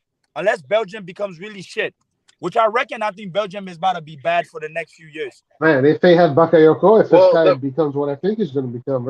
Imagine if they have Bakayoko and Doku playing at the same time, man. That's dynamite right there.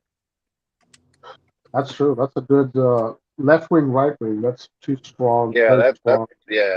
that's madness right there. Because Who's their center the thing forward? Belgium's gonna suffer from is like Origi. Belgium for like I say the past 10 years, they haven't got like a true nine. They haven't since the Lukaku and Batshuayi. They CDK, haven't bro. got a good nine. CDK. All right. Man, I hope number 9, bro. Pioli tries CDK and actually allows him to play forward like he did at Bruges. You know who we can get though? The player that I want us to get is what's his name? Mitoma. He plays for Brighton, bro. That kid is good. Yo, Japan. Here's another team I say in the next like 10 years, they're gonna be like a top team. Because their game keeps improving, man. And I think Japan is gonna be a force to reckon with once they take football serious and they leave baseball alone. And all the athletes go fucking play, some good old soccer. Because the way Japan played, I think this is like the better play of Japan I've seen since I've been watching them. Hey, did you see this this effort that China is doing into soccer? Soccer. 70,000 football fields. They're thinking of having 50 million children play by 2030. That's their they goal. can, bro. These people are like that's half of the legit. population. These That's people are half of the 50 population. million. Yo, that's a the lot. whole. Yo, guys, China if has the 15 most it's money over, too guys. right now. sorry, guys. If 15 million kids play football in No, China, 50. then 50. if 50 million kids play football in China, they get a Messi every year. I'm not even kidding. 2, 3, 4 Messis every year. They get a generational talent every year. I don't know. It's Damn, you bro. know I don't believe that, Larry, because in the end it's always 11v11. I think culture is a big part. Let's see. Culture That's is a a crazy. big thing, man. When it's not you, it's not you, man. Culture is always gonna be a big factor. China invested in a lot of things, right? You can invest in a lot of things. Qatar had all the money. They had the World Cup years ago. Trust me, it's not gonna mean nothing. Clint, you can get one generational talent every year, and he can fail. Still, you need just one to succeed. And with that speaking, though, right? You're right, Larry. Right? Them in India, since they're both over $1 billion, if they dedicated that portion, they could have came with talent. But at the end of the day, it's gonna come with the swagger, with the mentality. Because when you're gonna be at those big stage, it's not gonna really matter if there's not really mentality, culture in your country. the culture, the hunger. It's not gonna matter. Larry should be the host for the chat, but he's not doing that. A lot of people, let me tell you, a lot of people invested in Europe, like in basketball, in some places, even in China, they invest big. Like the Chinese got a good basketball league and all that. Right. But why is it not close to the NBA? That's a culture thing. But true. I think, I don't know. I mean, Chinese people, I don't know, actually. I'm actually not sure about what I'm Bro, that part of the world, in terms of like athleticism and, in terms of like, they don't have them. But as far as basketball, like body type, no. But football body type, you would assume yes, right? Yeah, you would assume, but all that comes with genes, man. I agree. No, listen, I agree with you. It's culture, it's tradition, here's what I said. That mindset. It's that mindset. Yeah. Here's what this World Cup showed. This World Cup showed that Africa, with the proper infrastructures, dominates the world in the thing of football. At least to a certain extent. Not saying they're gonna win, but with the proper infrastructures of football, they dominate. Because I just had to look at Germany, I had to look at France, I had to even look at some of like the Netherlands. Not saying they come straight from Africa, but in terms of like those kids with black genes, they get the proper infrastructures with the proper tactical approach of certain things. There's no way. Clint, can I add something to what you say before about the NBA? Go ahead. The NBA is always going to have an advantage because you need to be at least 6 foot or even more. Something that China does not have in the. At least, I'm saying at least. Yeah, like those guys are freakishly tall. So you need to be 6'6" or whatever that is in 195. Unless you're Nate Robinson, then that's different. So, but and China will never have that because it's in their gene. It's really hard to get that. Yeah, which they do. You need 200 years. Yeah, but not like. And they would need. They would need to start breeding outside their race as well too. Yeah, so there is a lot of things, but football body is an important part, but it's not everything. Yeah, So they can yeah, actually have an incredible player, yeah. 180. So 50 million is insane. I don't think there is 50 million kids that play football in Europe. I don't think there is that. So if you achieve that amount of number, you will get an insane talent every year. And probably that insane talent is going to go and play in Europe. It's not even going to play in China. They're going to get picked. And of course, they need to build the system. They need to build the leagues, lower leagues, higher leagues, and the professional leagues. That is going to take a while. The problem is, but in the meantime, they're going to create a lot of talent. Like the problem, and you know what? And hold on one second, Clint. Larry, to add on to that, the Chinese league would have to do what the MLS is doing and try and get some of the stars who are like at the end of their career to join to get the popularity and interest up higher. Well, there is a dictatorship there, so they can just say to the kids, they're going to play football and that's it. Hear me out. Here's what this comes down to, and here's the advantage. Other countries in Europe and these minor countries in Africa and all that have above countries like China and the US. And these places, they still prioritize education. You understand? No Chinese person is going to be like, yo, just off you go, or the government's going to allow off you guys go. True. And there's no education. Education hinders a lot because you're spending most of your time in school, while the Brazilian kid, they're like, yo, just go and fucking kick a ball, bro. We don't give a fuck. Right? Same as the African kid. I don't know. Clint, a lot of Chinese kids, they play a lot of video games. So they are saying to the education, fuck you. No. What I'm just trying to say, I'm trying to say from an overall cultural perspective, what these societies value. You know, in Argentina, they'll value that, right? And in Brazil, in Europe, they'll value that's going to be at the forefront. Like in China, you saw what they just did with Inter. You really think if there's a war coming, they're going to be like, oh, these 50 men, they're going to be like, yo, fuck all that. Send them to the fucking draft, all of them. Go get guns now. Because we need to get ready. That's what they prioritize. You saw what Zhang did. They said any activity outside has nothing, not contributing to what the CCP got going on. You need to seize it. And they did. But Clint, but that is a business that China does that basically does not. So that's what I'm saying. The whole general talent. But kids playing football is a different thing, man. Kids playing football. If the Communist Party says, I want 50 million kids to play football, they can actually do it because they have a stronger power than the United States or Italy or Europe. Because they can just say, you have to do it, and that's it. But what I'm trying to say is, even the quality of a player you get out of that needs to be like hand in hand with some type of cultural aspect in the country where they really live through that and they embrace that. That creates the push. That creates the symbolism. That creates the new belief. Because if just to put out people that have the attributes, because I'm going to tell you something, I can guarantee you that a lot of some of these American kids on that pitch, right, during that World Cup, were probably athletic, maybe than 50% of these people at the World Cup. But guess what? They don't have the skill set. It's not part of the culture, and it shows. And that's what creates a difference. Against that Holland team they played, I promise you that 80% of all these guys were fucking athletic as fuck. But guess what? That doesn't guarantee nothing. So the Chinese can get their little generational talent and all that. But I feel like if it's not really cultural, molded part of your thing, you're not getting that, man. You're just not gonna have it. I doubt it's gonna happen for you.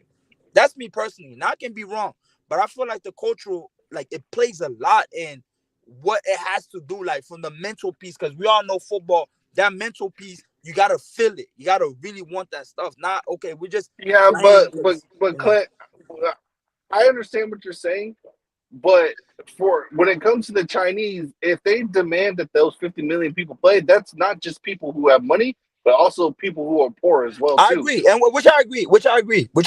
And if it's a 20-year thing, don't get me wrong, they will catch up because there's strength in numbers for sure. They will catch up. That's why I reckon these countries, like I said, the Japan and all that stuff, maybe the US. They can get their strength in numbers, but you do it about the right way. I'm not even disputing that. But what they did what I'm trying to say is like they're not really stable. They haven't shown stability with the aspect of football. What I've seen the last few years, because they dismantled the whole league. I guess they got back up again. I don't know what because they got it wrong. They got it wrong. They thought they're gonna grow football, putting some flashy players and having a professional league over there. They didn't realize that if you want to grow football, you need to have a lot of kids playing football because those kids are gonna be adults. They're gonna go and watch a game. They're gonna buy a shirt. They're gonna go to the stadium. So 50 million kids playing football. 1,000 are gonna be professional football player. The other 49 million and 99, whatever, they're gonna go and watch football. So they realize to grow football is to have a lot of kids playing football, not to have a bunch of professionals playing football. And I also think that you need, and I also think, you coming up with this, where they get it wrong, you need to have some type of ideology. You need to have some type of like ideals, right? You saw Morocco. Morocco had an ideology. You need to have that as a coach. You need to have some idea going into these tournaments or doing whatever you want. There needs to be something about you. You just can't go and play as you want to play. You're just gonna be a regular and you're gonna get beat. Because what elevates you will allow you to win trophies and go above. That's that belief. Why Italy won the Euro? That's that. We're Italy. That's that type of embracement. And I'm not saying China can't get there, but it's not going to be some shortcut you can just get through and have a bench and you're going to get a Messi out of there. It's going to take time. It's going to take patience. Now, are they able to do that? Let's wait and see. You understand? So that's how I look at it, man. Because you gotta say this sport's been played for over 100+ years, man. You don't come in 2 years and think you can just like get at the end of the bus just because it's just that easy because I got the money. No, don't work like that, my friend. Man City is learning the hard way. Man City got all the funds. Why they can't win the Champions League yet? That's a fact. You can get all the best players you want, and you can get the Man City treatment. China is not putting the money in there. China is telling 50 million kids, so poor. No, they're gonna be putting a lot of money, Larry. I promise you. Yeah, but money, guys. Building pitches. That's not money for China, man. They are the factory of this planet. They build everything. So that's the latest issue for them to build pitches to play football for kids. They probably have it already. Plus, it's easy as fuck. It's easy as fuck. You need an open field, boots, and football some boots. They already do football boots, man. Nike and all these, they do it in China, so they already have all the equipment. They have everything. they fake everything already. They don't have the kids. And the moment they force 50 million kids to play football, which is not forcing because they're telling kids just play. Well, 50 million, bro, that's a lot, boy. But you gotta remember, Clint, it's just like how we say here in the United States. If the kids who actually want to play but can't play because they don't have the money to do it, if they could play, half these people on the United States team wouldn't even be here. So if you think about for the Chinese team, starting fucking Pulisic, right? So imagine if you're the Chinese nation, and you two are also either focused too much on school or you don't have the money to play, and now everyone's being ordered to play. That money's being taken care of because they're making everybody do it. I think regardless. They're gonna find those players. They're gonna find those players a lot faster than if they just do it at a slow pace. Oh no, most definitely. Because I think the luck of a lot of these American players is because of the non-access for Mexican American players. Once Mexican American players were allowed to play in this team, 99% of that team is non-existent on there. Because all these Latinos take over. That's it. And maybe a couple of black players, African descent, some of those Jamaicans in and there. And that's it. Like, you're not going to have a lot of the Pulisic or... And I want to say something. Asians have shown that they are quite passionate about football. No, they are. Yeah. But I think I think the Japanese are more, they're passionate than all of them. They love I don't know. We have a lot of supporters in Malaysia, if I'm not wrong. No, for sure. No, most definitely. And for sure. Indonesia. Yeah. In Indonesia, Indonesia as well. Yeah. And so if China becomes a hub of a lot of people playing football, a lot of people are gonna go and immigrate in China to play football as well. If they create a honest professional league, not like the major league, the Major League Soccer or the league they had before, an honest one. When you build the players and these players play in that league, and there is 50 million kids playing, you're gonna have a lot of talent coming up. I think in Asia, can export that. I think in Asia, the teams that set up the model in terms of sporting talent the past 20 years been Japan and South Korea. You've seen them gradually started to perform, in World Cups, come up with an identity, having really top players playing at the top league, export them. And they had a quick vision. The Koreans and the Japanese operate from the same mode. They exported most of their players in Germany a lot of their players start in Germany before they go anywhere else. They don't go to England. They don't go anywhere else. Japan and Koreans, they send them motherfuckers to Germany. So you start catching them in Germany or that part of Europe little by little before they expand. All of them. No, that's true. That is true for them. And it's been working That for them. is true. Before they go somewhere else, it's been working for them. And you've seen this. It started to work for them. And you see how they play. They're technical. They're playing with purpose. You're not running past them like before. You beating them 5-0 like China did in 2002. Boy, that game was so bad. But but I think personally those are going to be the first two teams, and Australia too. I mean, the Australians, I think they're good moving to Asia to get more competition, because playing against New Zealand and all these teams are just really ass. So them coming to Asia, to that Asian conference, and having now you got Japan, Korea, you're able to play people at your level. The Australians, the game is elevating, but then again, these countries, those are not their main sport. In Japan, I lived in Japan for 9 months. Baseball is their main sport. Football comes second. South Korea, I don't really know. I think it's actually soccer. That's actually like the main one. Australia obviously is the Australian rugby, then the rugby. And those are the two things that dominate. So you gotta be most of your best athletes are gonna want to go there as kids. So if you want to build, how do you get them away? Same as America. How do you get your top athletes from going into basketball or football? Because if you get some of these football guys, you can get some physicality in there. You're good. You see Bro, what I'm saying? I'm telling you, if the black culture in America ever started taking football serious, man, we would see something that would be incredible, man. Incredible. Because like how you're saying that Ivory Coast, they take after Brazilians, right? Now, black culture in the United States, the one thing that we love is shaking a person, They're not gonna try to dribble. We love that highlight type shit. We love that shit. Exactly. So if they take after the Brazilians and they take this sport serious and they get that infrastructure in there, man, it would be so insane. Agree, It would be 100%. so insane. Because you can see like the Imagine Kyrie, having the like N1 shit. imagine having like 6 or 7 Mbappes on one team, and they're all skillful, bro. Like, just imagine that shit, bro. If Mbappe came to the United States, bro, you guys would think he was slow compared to some of the people that we have over here. Now, just imagine having like 6 of them on one team, and they're all skillful, man. It's lights out, bro. It'd be lights out. Honest, the thing here too, the reason why a lot of these kids play soccer, you're able to see them, is some of them weren't good enough to like go play basketball or football. Which in some cases, when you're in high school, that's where like you get the girls. That's where you get the clout playing those sports. That's true. Not soccer. That's soccer, true. You weren't really good enough, but you still want some type of clout. So I just want to be on the sport team.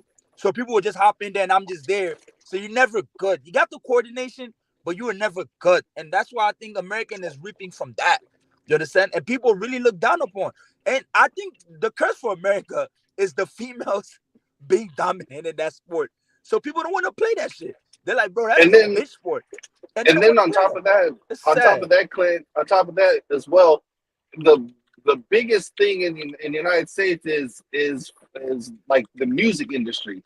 All of the music industry, whether it's rap, and whether it's country, whether it's hip hop or whatever, all of those people, they always endorse either baseball, basketball, or football. Yep, and that's none of those guys endorse soccer at any point. And yeah, they might wear a jersey one time or some shit like that. But you look at Drake. Drake is always at a basketball game. Yep. And that's what I said. And that's what I said. Let me tell you why. I'm gonna tell you why in France. One of the main reasons why Mbappe stayed at Paris, or why one of these French people they want to go back and play with PSG. People only think, but they got more money in the sporting aspect. No, it's not. Because me growing up in the French world, you gotta understand, France is the second biggest hip hop market in the entire world. You understand? The top French rappers come from Paris, bro. They want to rap, they want to shout you out. You want to be cool with a booba, right? When a Benzema, when you see Benzema, it's always, at Lyon, he's lit. They're getting shout outs in these rap songs. Like, they don't mind going back wearing the jersey because the thing about football in France is tied to street culture, and that's what allowed French football to elevate. That's why PSG becomes a fucking street fashion brand because of the rappers, because of these guys. When you see the Matuidi, when you see a lot of French players, the celebrations they be doing, the celebration from some of these French rappers they got, and it ties into the jersey. It goes hand in hand. And that's what allowed in some countries to elevate to the next level. That's why French football, it is what it is. Was all these black players, all these black kids you see, like the Dembele and all these stuff, they're hip-hop is. They listen to hip-hop, bro. They don't listen to rock music or anything. Their hip-hop is all that. That's what we call in French la cité. Tu vois, le mec de cité, like banlieue, it means the stuff of the suburbs. Where suburbs in French is not a good thing if you live in the suburbs. Not like in America when you're rich. So yeah. I just wanna reply to SSB28 that is saying the point of Croatia and Uruguay that are a small nation with small quantity in terms of people. That's my entire point basically. China can cover that gap just with quantity. They will never cover that gap with quality because, as you say, they don't have it culturally.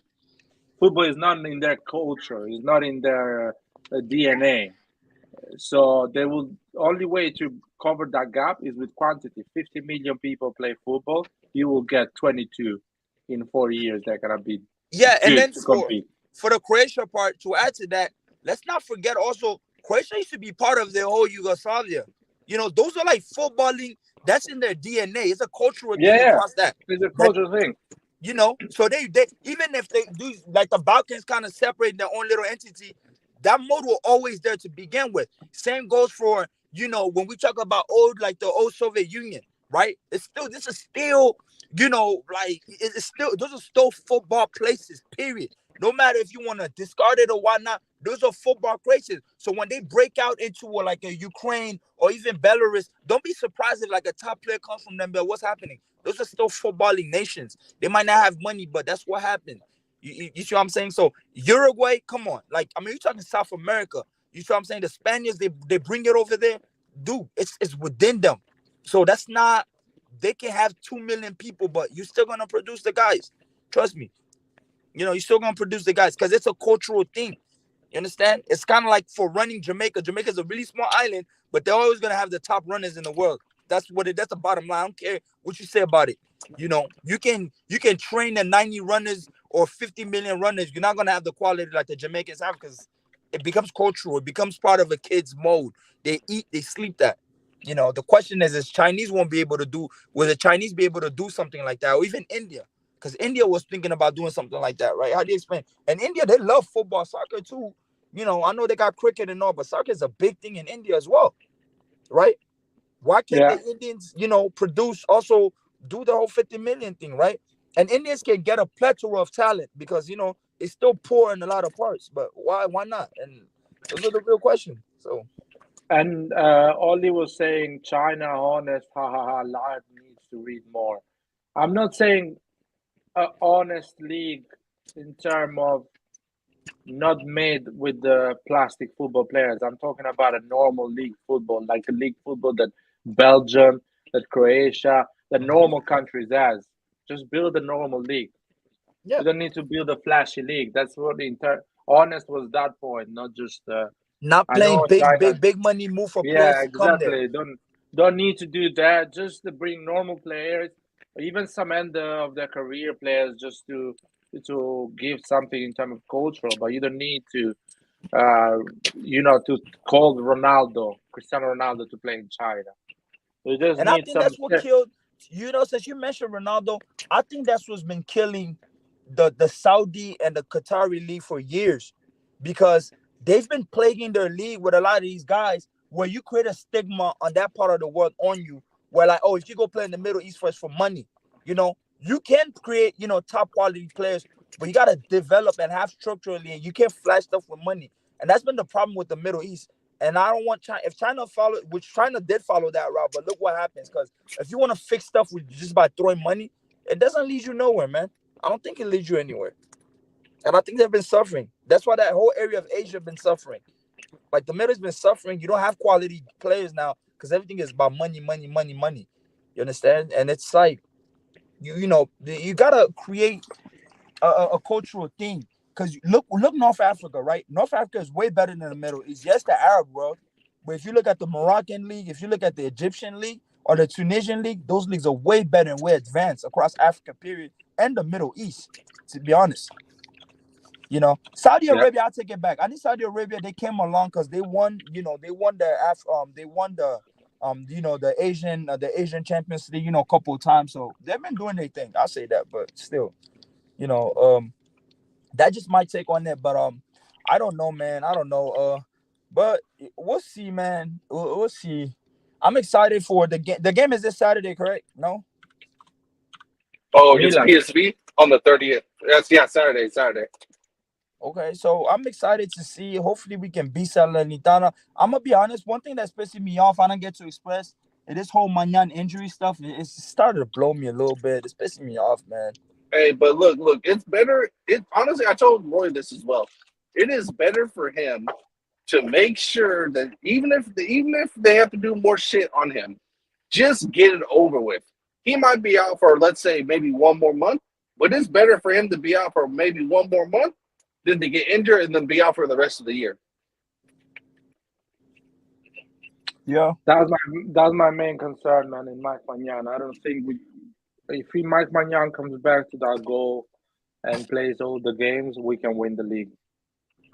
It's been an issue. It's the second year in a row, man. And he comes and gets a lot of clean sheets, so it's such an important part of this team. Right. So just make sure he gets the training done properly. Like, don't rush it.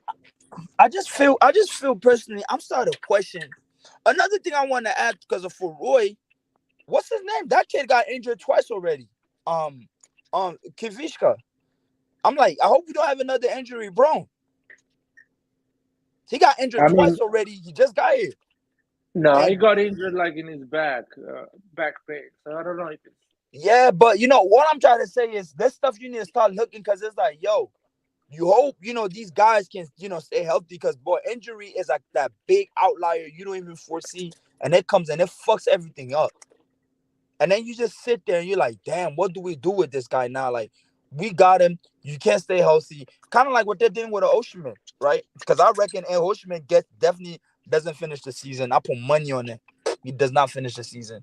I just know it. But I think with Maignan, I think the problem is, he's too explosive. He moves a lot, and people with that type of agility, I can see why. But I'm starting questioning like the medical attributes across Italy. Not even Milan lab, but like, dude, what technology do they usually use? I told you, Clint. That's why I always ask for those who have the ability to watch the teams during warm up. Like, how are they warming up? Are they doing ballistic stretching? Or are they doing static stretching? Like, these types of things matter for athletes. And whenever I look at these guys, it always looks like they're doing static stretching. They're doing cold stretching. Like, this shit is especially for soccer, you can't do that. Like, the problem is, like whenever I go play a game, all of my stretches are ballistic stretches. I do very, very little static stretching, and I never get these injuries, bro. Like, and these guys work out more than I do.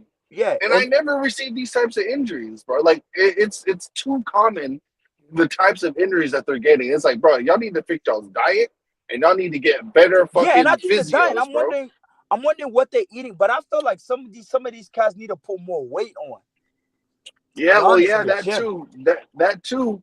But that comes down again to the fucking physios. Like, these guys need to fucking realize that football, especially right now, is becoming less about the tactical side and more about the physical and skilled side of the game. Everything is a lot faster. So if you're going to be super explosive in every single game, you can't be built like a fucking twig. You got to put muscle on. You have to, because you're going to be getting injured. And that's why I feel like what's his name hasn't got injured yet, because he bulked the fuck up. Zaniolo, he bulked the fuck up. Understood that. Yeah. He bulked. And he hasn't slowed down either. That's a good thing. He hasn't lost his pace. The agility movements, and you talking about somebody, I work out 5 times a week. So, you gotta be careful. When it comes to your body is like your temple, bro. There's ways you gotta do. You can prevent certain injuries But the thing about Milan players are all having the similar type of muscular injuries. So there's obviously something they're doing wrong. But that's down to the physios and how they warm up and how they cool down, bro. I promise. I'm telling you, I took physiology, I took kinesiology, I took these classes, bro. They need to go to UH. I think we got a good sports science department. I think they spend some time there. They go back to Milan. I think they can do, they can do some good stuff because, I look at all this stuff like, I understand, but I understand our style of play too requires a lot of move. You cover a lot of ground. There's a lot of running, so you're probably more inclined to get some type of injury. You understand? Yeah, but this shit is mainly happening to us though. This shit does not happen to this extent to like Inter and Napoli, Juventus, and then the teams in the other leagues. Like those top teams in the other leagues play faster than we do. No, but the thing is, they don't have those types of injuries. But look, we play similar to a Liverpool style. We play like damn near that gang pressure. Look what happened to Liverpool players. They're all fucking getting injured left to right. But they've been playing that pressing style for like the past 8 years. So their wear and tear is going to be a lot different than our wear and tear. Because they've been doing it for longer. Yeah, right. But some of the players that were new to it, that were overdue an injury, they started to get injured within that year of COVID, where all of them went down, right? That Luis Diaz kid came through. He got injured. And he has to put some weight on a little bit too. He got injured for a long time. Gakpo is going there. I bet you they're going to say Gakpo, hey, put some weight on. Because look at Bayern. Why do they let Bayern players put on all that weight? Because they know. They're going to let them be all look at Musiala. Like Musiala and Musiala got big. Even when Lewandowski got there, he wasn't as big as now, bro. I know he was a little bit old, but he had to put on. Oh, no. Lewandowski was far more on the skinnier side. Bro. When he was at Dortmund, for sure. Goretzka, same thing. When Davis went there, he was skinny as fuck. Got to put him some weight. Not saying these guys, they became Mr. Olympus or anything, but they had to put him some muscle because they understand that. And that's why I say you get with the German physio. Like, when it comes out to, like, sports science, like, overseas, I know the Germans sometimes, they got shit on lock, man. They understand. Well, if you notice, with the Italian national team, you don't notice too many of these, like muscle strains because Italians don't focus on the physical side of the game. They focus on the technical and tactical side of the game. So they're not overworking themselves. So like if you notice like in tournaments and stuff, Italy is usually having the majority of their team extremely healthy. Like you're not like a France or someone like that who go into a tournament with 5 key players missing. Yeah, because I don't know. It's I look at certain players and I look at guys with certain muscles, they won't get injured that fast, man. It's hard, like imagine if Tonali was like the size of fucking Dembele or Neymar. And you see how much Tonali runs. That guy would be a broken piece of glass if he was that small. But Tonali has some muscle and weight to him. So he can do this all day, every day, and he's not going to get muscle injuries like that. Yeah. No, yeah, for sure. For sure. Don't jinx it, man. Don't jinx it.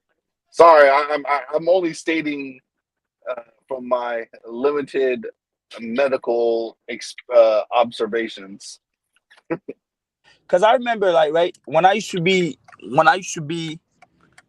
the Marine Corps, right, especially when we're in boot camp or we're at a course. And Marines, bro, we train. I mean, as a Marine, you train fucking crazy physically, bro. That's probably like the worst shit I ever signed up for in my fucking life. Which I ended up having, regrets at the time, but it's the best time of my life. But one thing they'll always focus on, as much Marines do crazy shit, the recovery period, the way you rest, what you eat, those are the most important parts, bro. They're not sending you out there to go fuck your body up.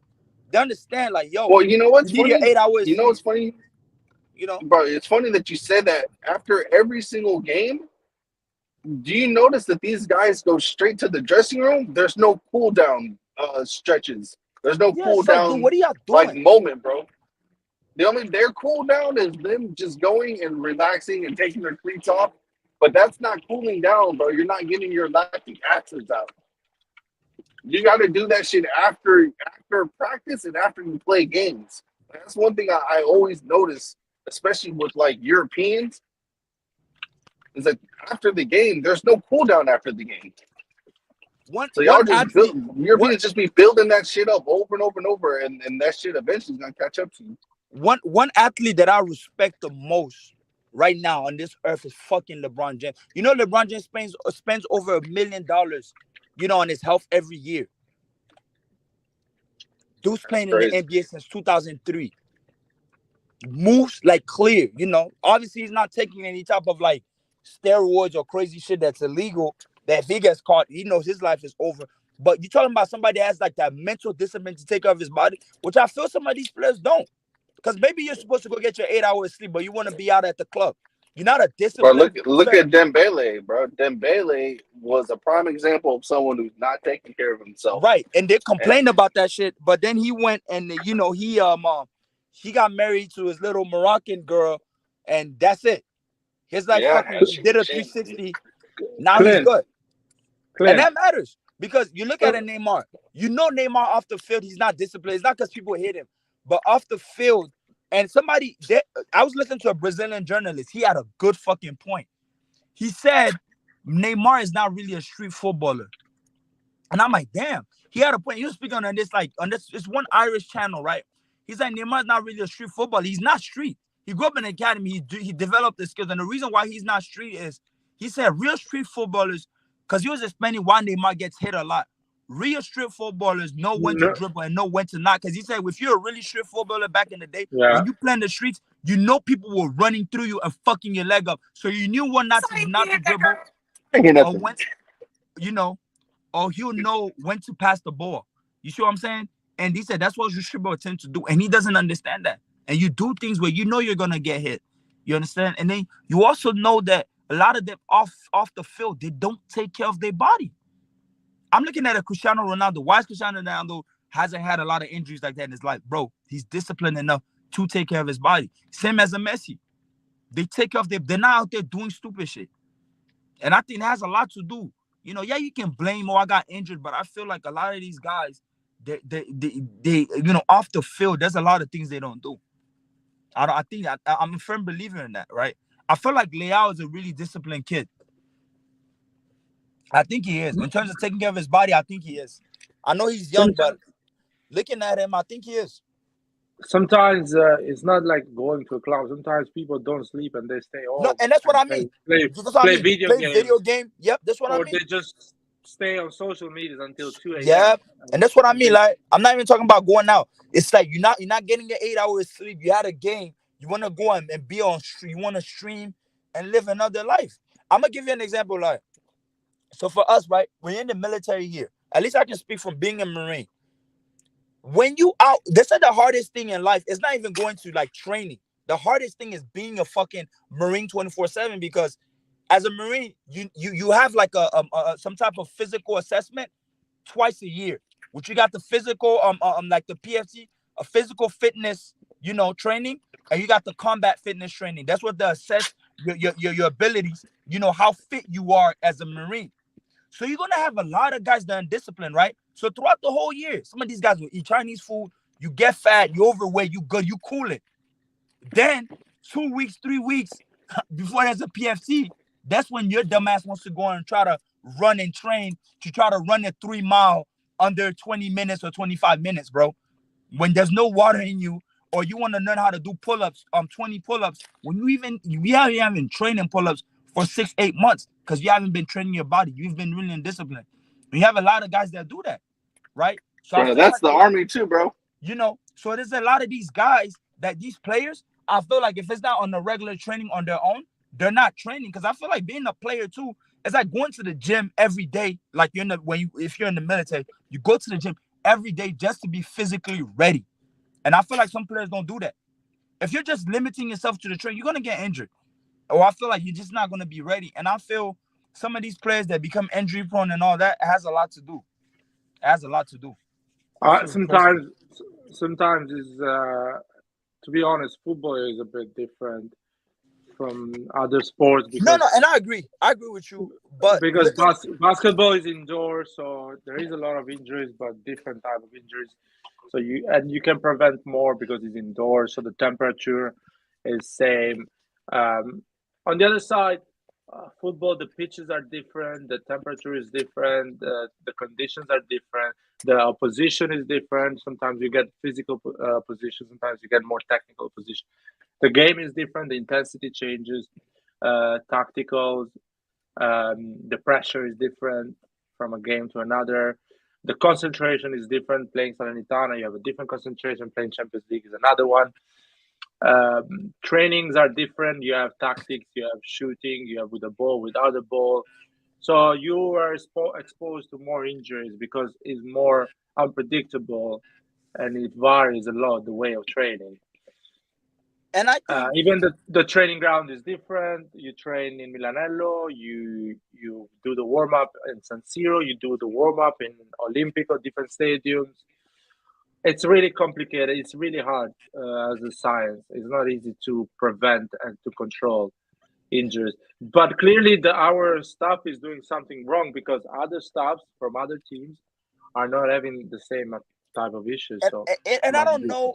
I don't know what they do in football, right? I don't know if football incorporates other sports within, meaning when you're training your kids, right? So I'll give you an example, like, people like in American football, right? Some football players apparently go and train in ballerina.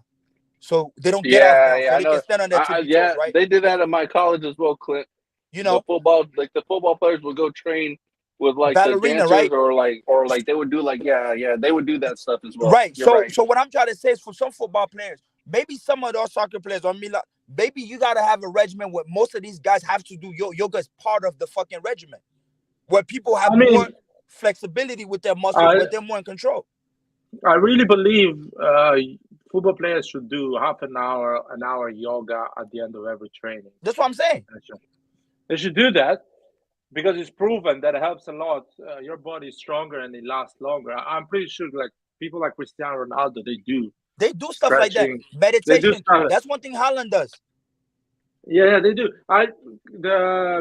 That surfer, the American surfer, he is 39, 40 years old. He does yoga every day, basically. Right. And that's what you do. Because, like, let's say, I'll give you an example. American football, what American football they do, especially for a lot of these running backs, the slimmer ones, not the defensive line, during that summer, when it's not football section, they make sure most of their guys are running track. They make sure that you're out there running track, so you're part of the track and field team. Meaning you can actually become a professional athlete, like running track, developing that speed. So I don't know. Hand in hand. I'm not saying that's going to work for football per se, but find some type of alternative that can go hand in hand with that European football, with a lot of players now, when they're in there, they know what the fuck to do.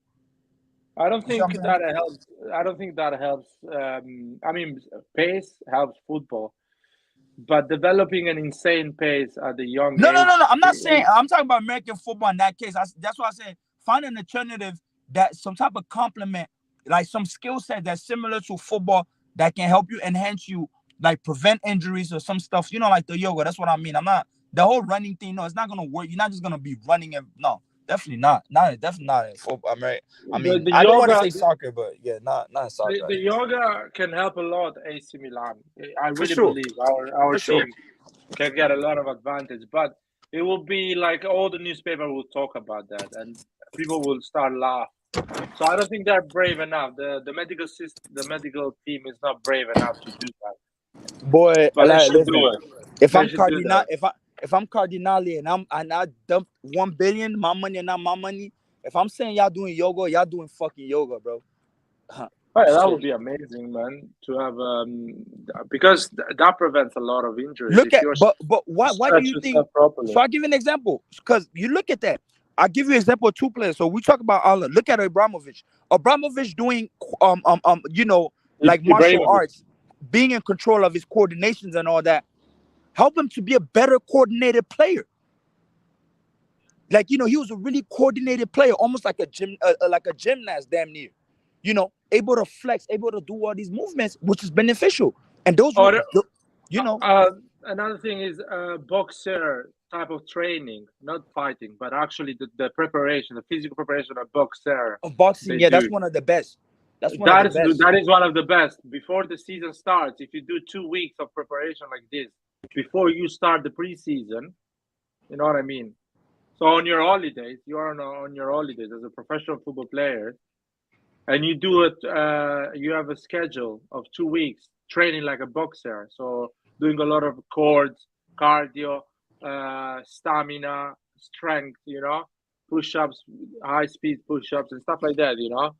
If you do that type of training, which is basically injury-free because you do as much as you can, you should not push your body until it hurts because you're not a boxer. You're just doing the training of a boxer.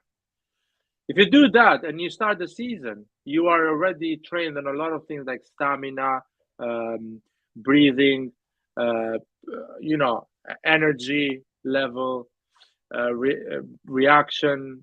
Your muscles are ready, but they don't do it. But that would be awesome as a millionaire paid to be an athlete, to prepare yourself so you get ready for the season with something like that. I remember Benacer did a training like this during COVID. There is a video on his Instagram. And you remember the season he had, the season after, until he got injured after 21 games. He was our best player in the pitch, and we were top of the table. He was one of our best midfielders. He had a transformation after that type of training. So yeah, they need to do this type of training, especially young players. They need to get that strength, not building muscle, but having that strength of their body. Even pull-ups or things like that, so you can lift your body, have control of your core, shoulders, and things like that. That is big for a football player. That helps a lot. I remember when I was young, I was doing pull-ups, and that helped me a lot on physical duels. When the defender were coming at me, I was actually staying still. I was not moving because I had my shoulders trained. I was not getting bigger. I was getting stronger. My core was stronger. My balance was better. But I don't know. I'm not an expert, man. I should not be telling our medical staff for physical preparation how to prepare football players. That's the thing. Anyway.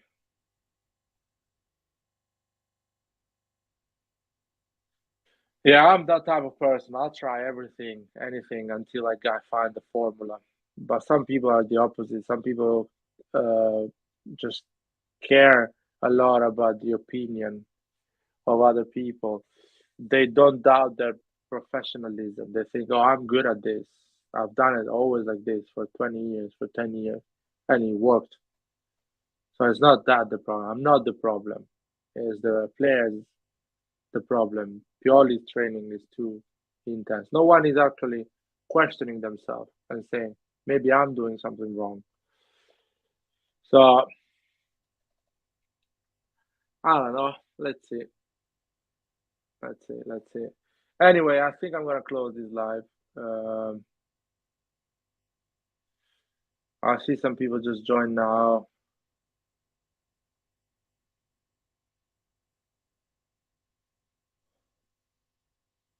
I'm going to close the live.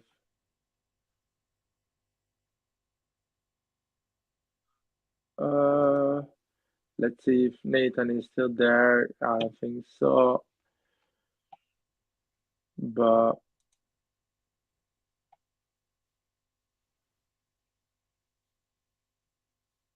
Clint is there. Yeah, my bad. Clint, I don't know. Yeah. I'm thinking to close the live, man. Okay, no problem. Yes, sir. Yeah, it's been fine. almost 3 hours and a half. If Okay. you have any question or you want to talk last thing, I don't know if you want to open. No, it just I hope I'm gonna be watching this game Saturday. I do plan on going to Milan Club New York in New York in the next, like, I want to go for the Roma game on the 8th, which I did talk to the president. He just said you can just come in there and watch, but I think that's probably on the East Coast, which is the big probably fan base of Milan and on that side. Go in there and just get the vibe, because my mom also lives in New York. So I'll try to take pictures and let y'all know if I do end up going on the. If I don't go, I'm going somewhere in January. At least when there's the next big game. I'm not trying to go there for a minor game. I think that's more fun, So I'm trying to see. I wanted to go for the Inter against, but that's during the weekday. Inter against Milan. It's during the weekday I work, so look for a weekend game. So, but it's that, and I think we're gonna have a good end of the season. But I think the Salernitana game should tell us where we stand because I think those games we did that we played, those little scrimmages, showed us no justice, and I think it was really bad. And I think if we go off that, then that gives us no fucking hope for the rest of the season. But I don't want to go based off that. So I think for San Milan, that's really I have to add in. I don't know when you guys are coming back. Y'all coming back after the game, I assume Saturday. It's a PSG and Dover game, yeah, Saturday. No, I thought. When does the league start? The 4th. Oh shit, bro! I'm so behind. I thought it was starting like this weekend. No. Italy starts always after the New Year's Eve. Okay, yeah. So we'll see. So, okay. Yeah, man. Hopefully we get a 3 points and put some pressure. He's at 11:30 in UK, so 12:30 in Italy. So it's the early morning game. Right, fair. So if we win, we put some pressure on Napoli and Inter. Both of them they have to win to deal with our win. Fair enough. That'll be interesting. But we have to win. All right, man. I'm trying to get some wine and go home. But fair enough. Yeah. Yes, sir. All right, man. Thanks for joining, man. Yeah, no problem. Yep. I'll talk to y'all, man. All right, bye. Yeah. See you guys. Have a good night. Have a good day. Forza Milan. Let me close the live.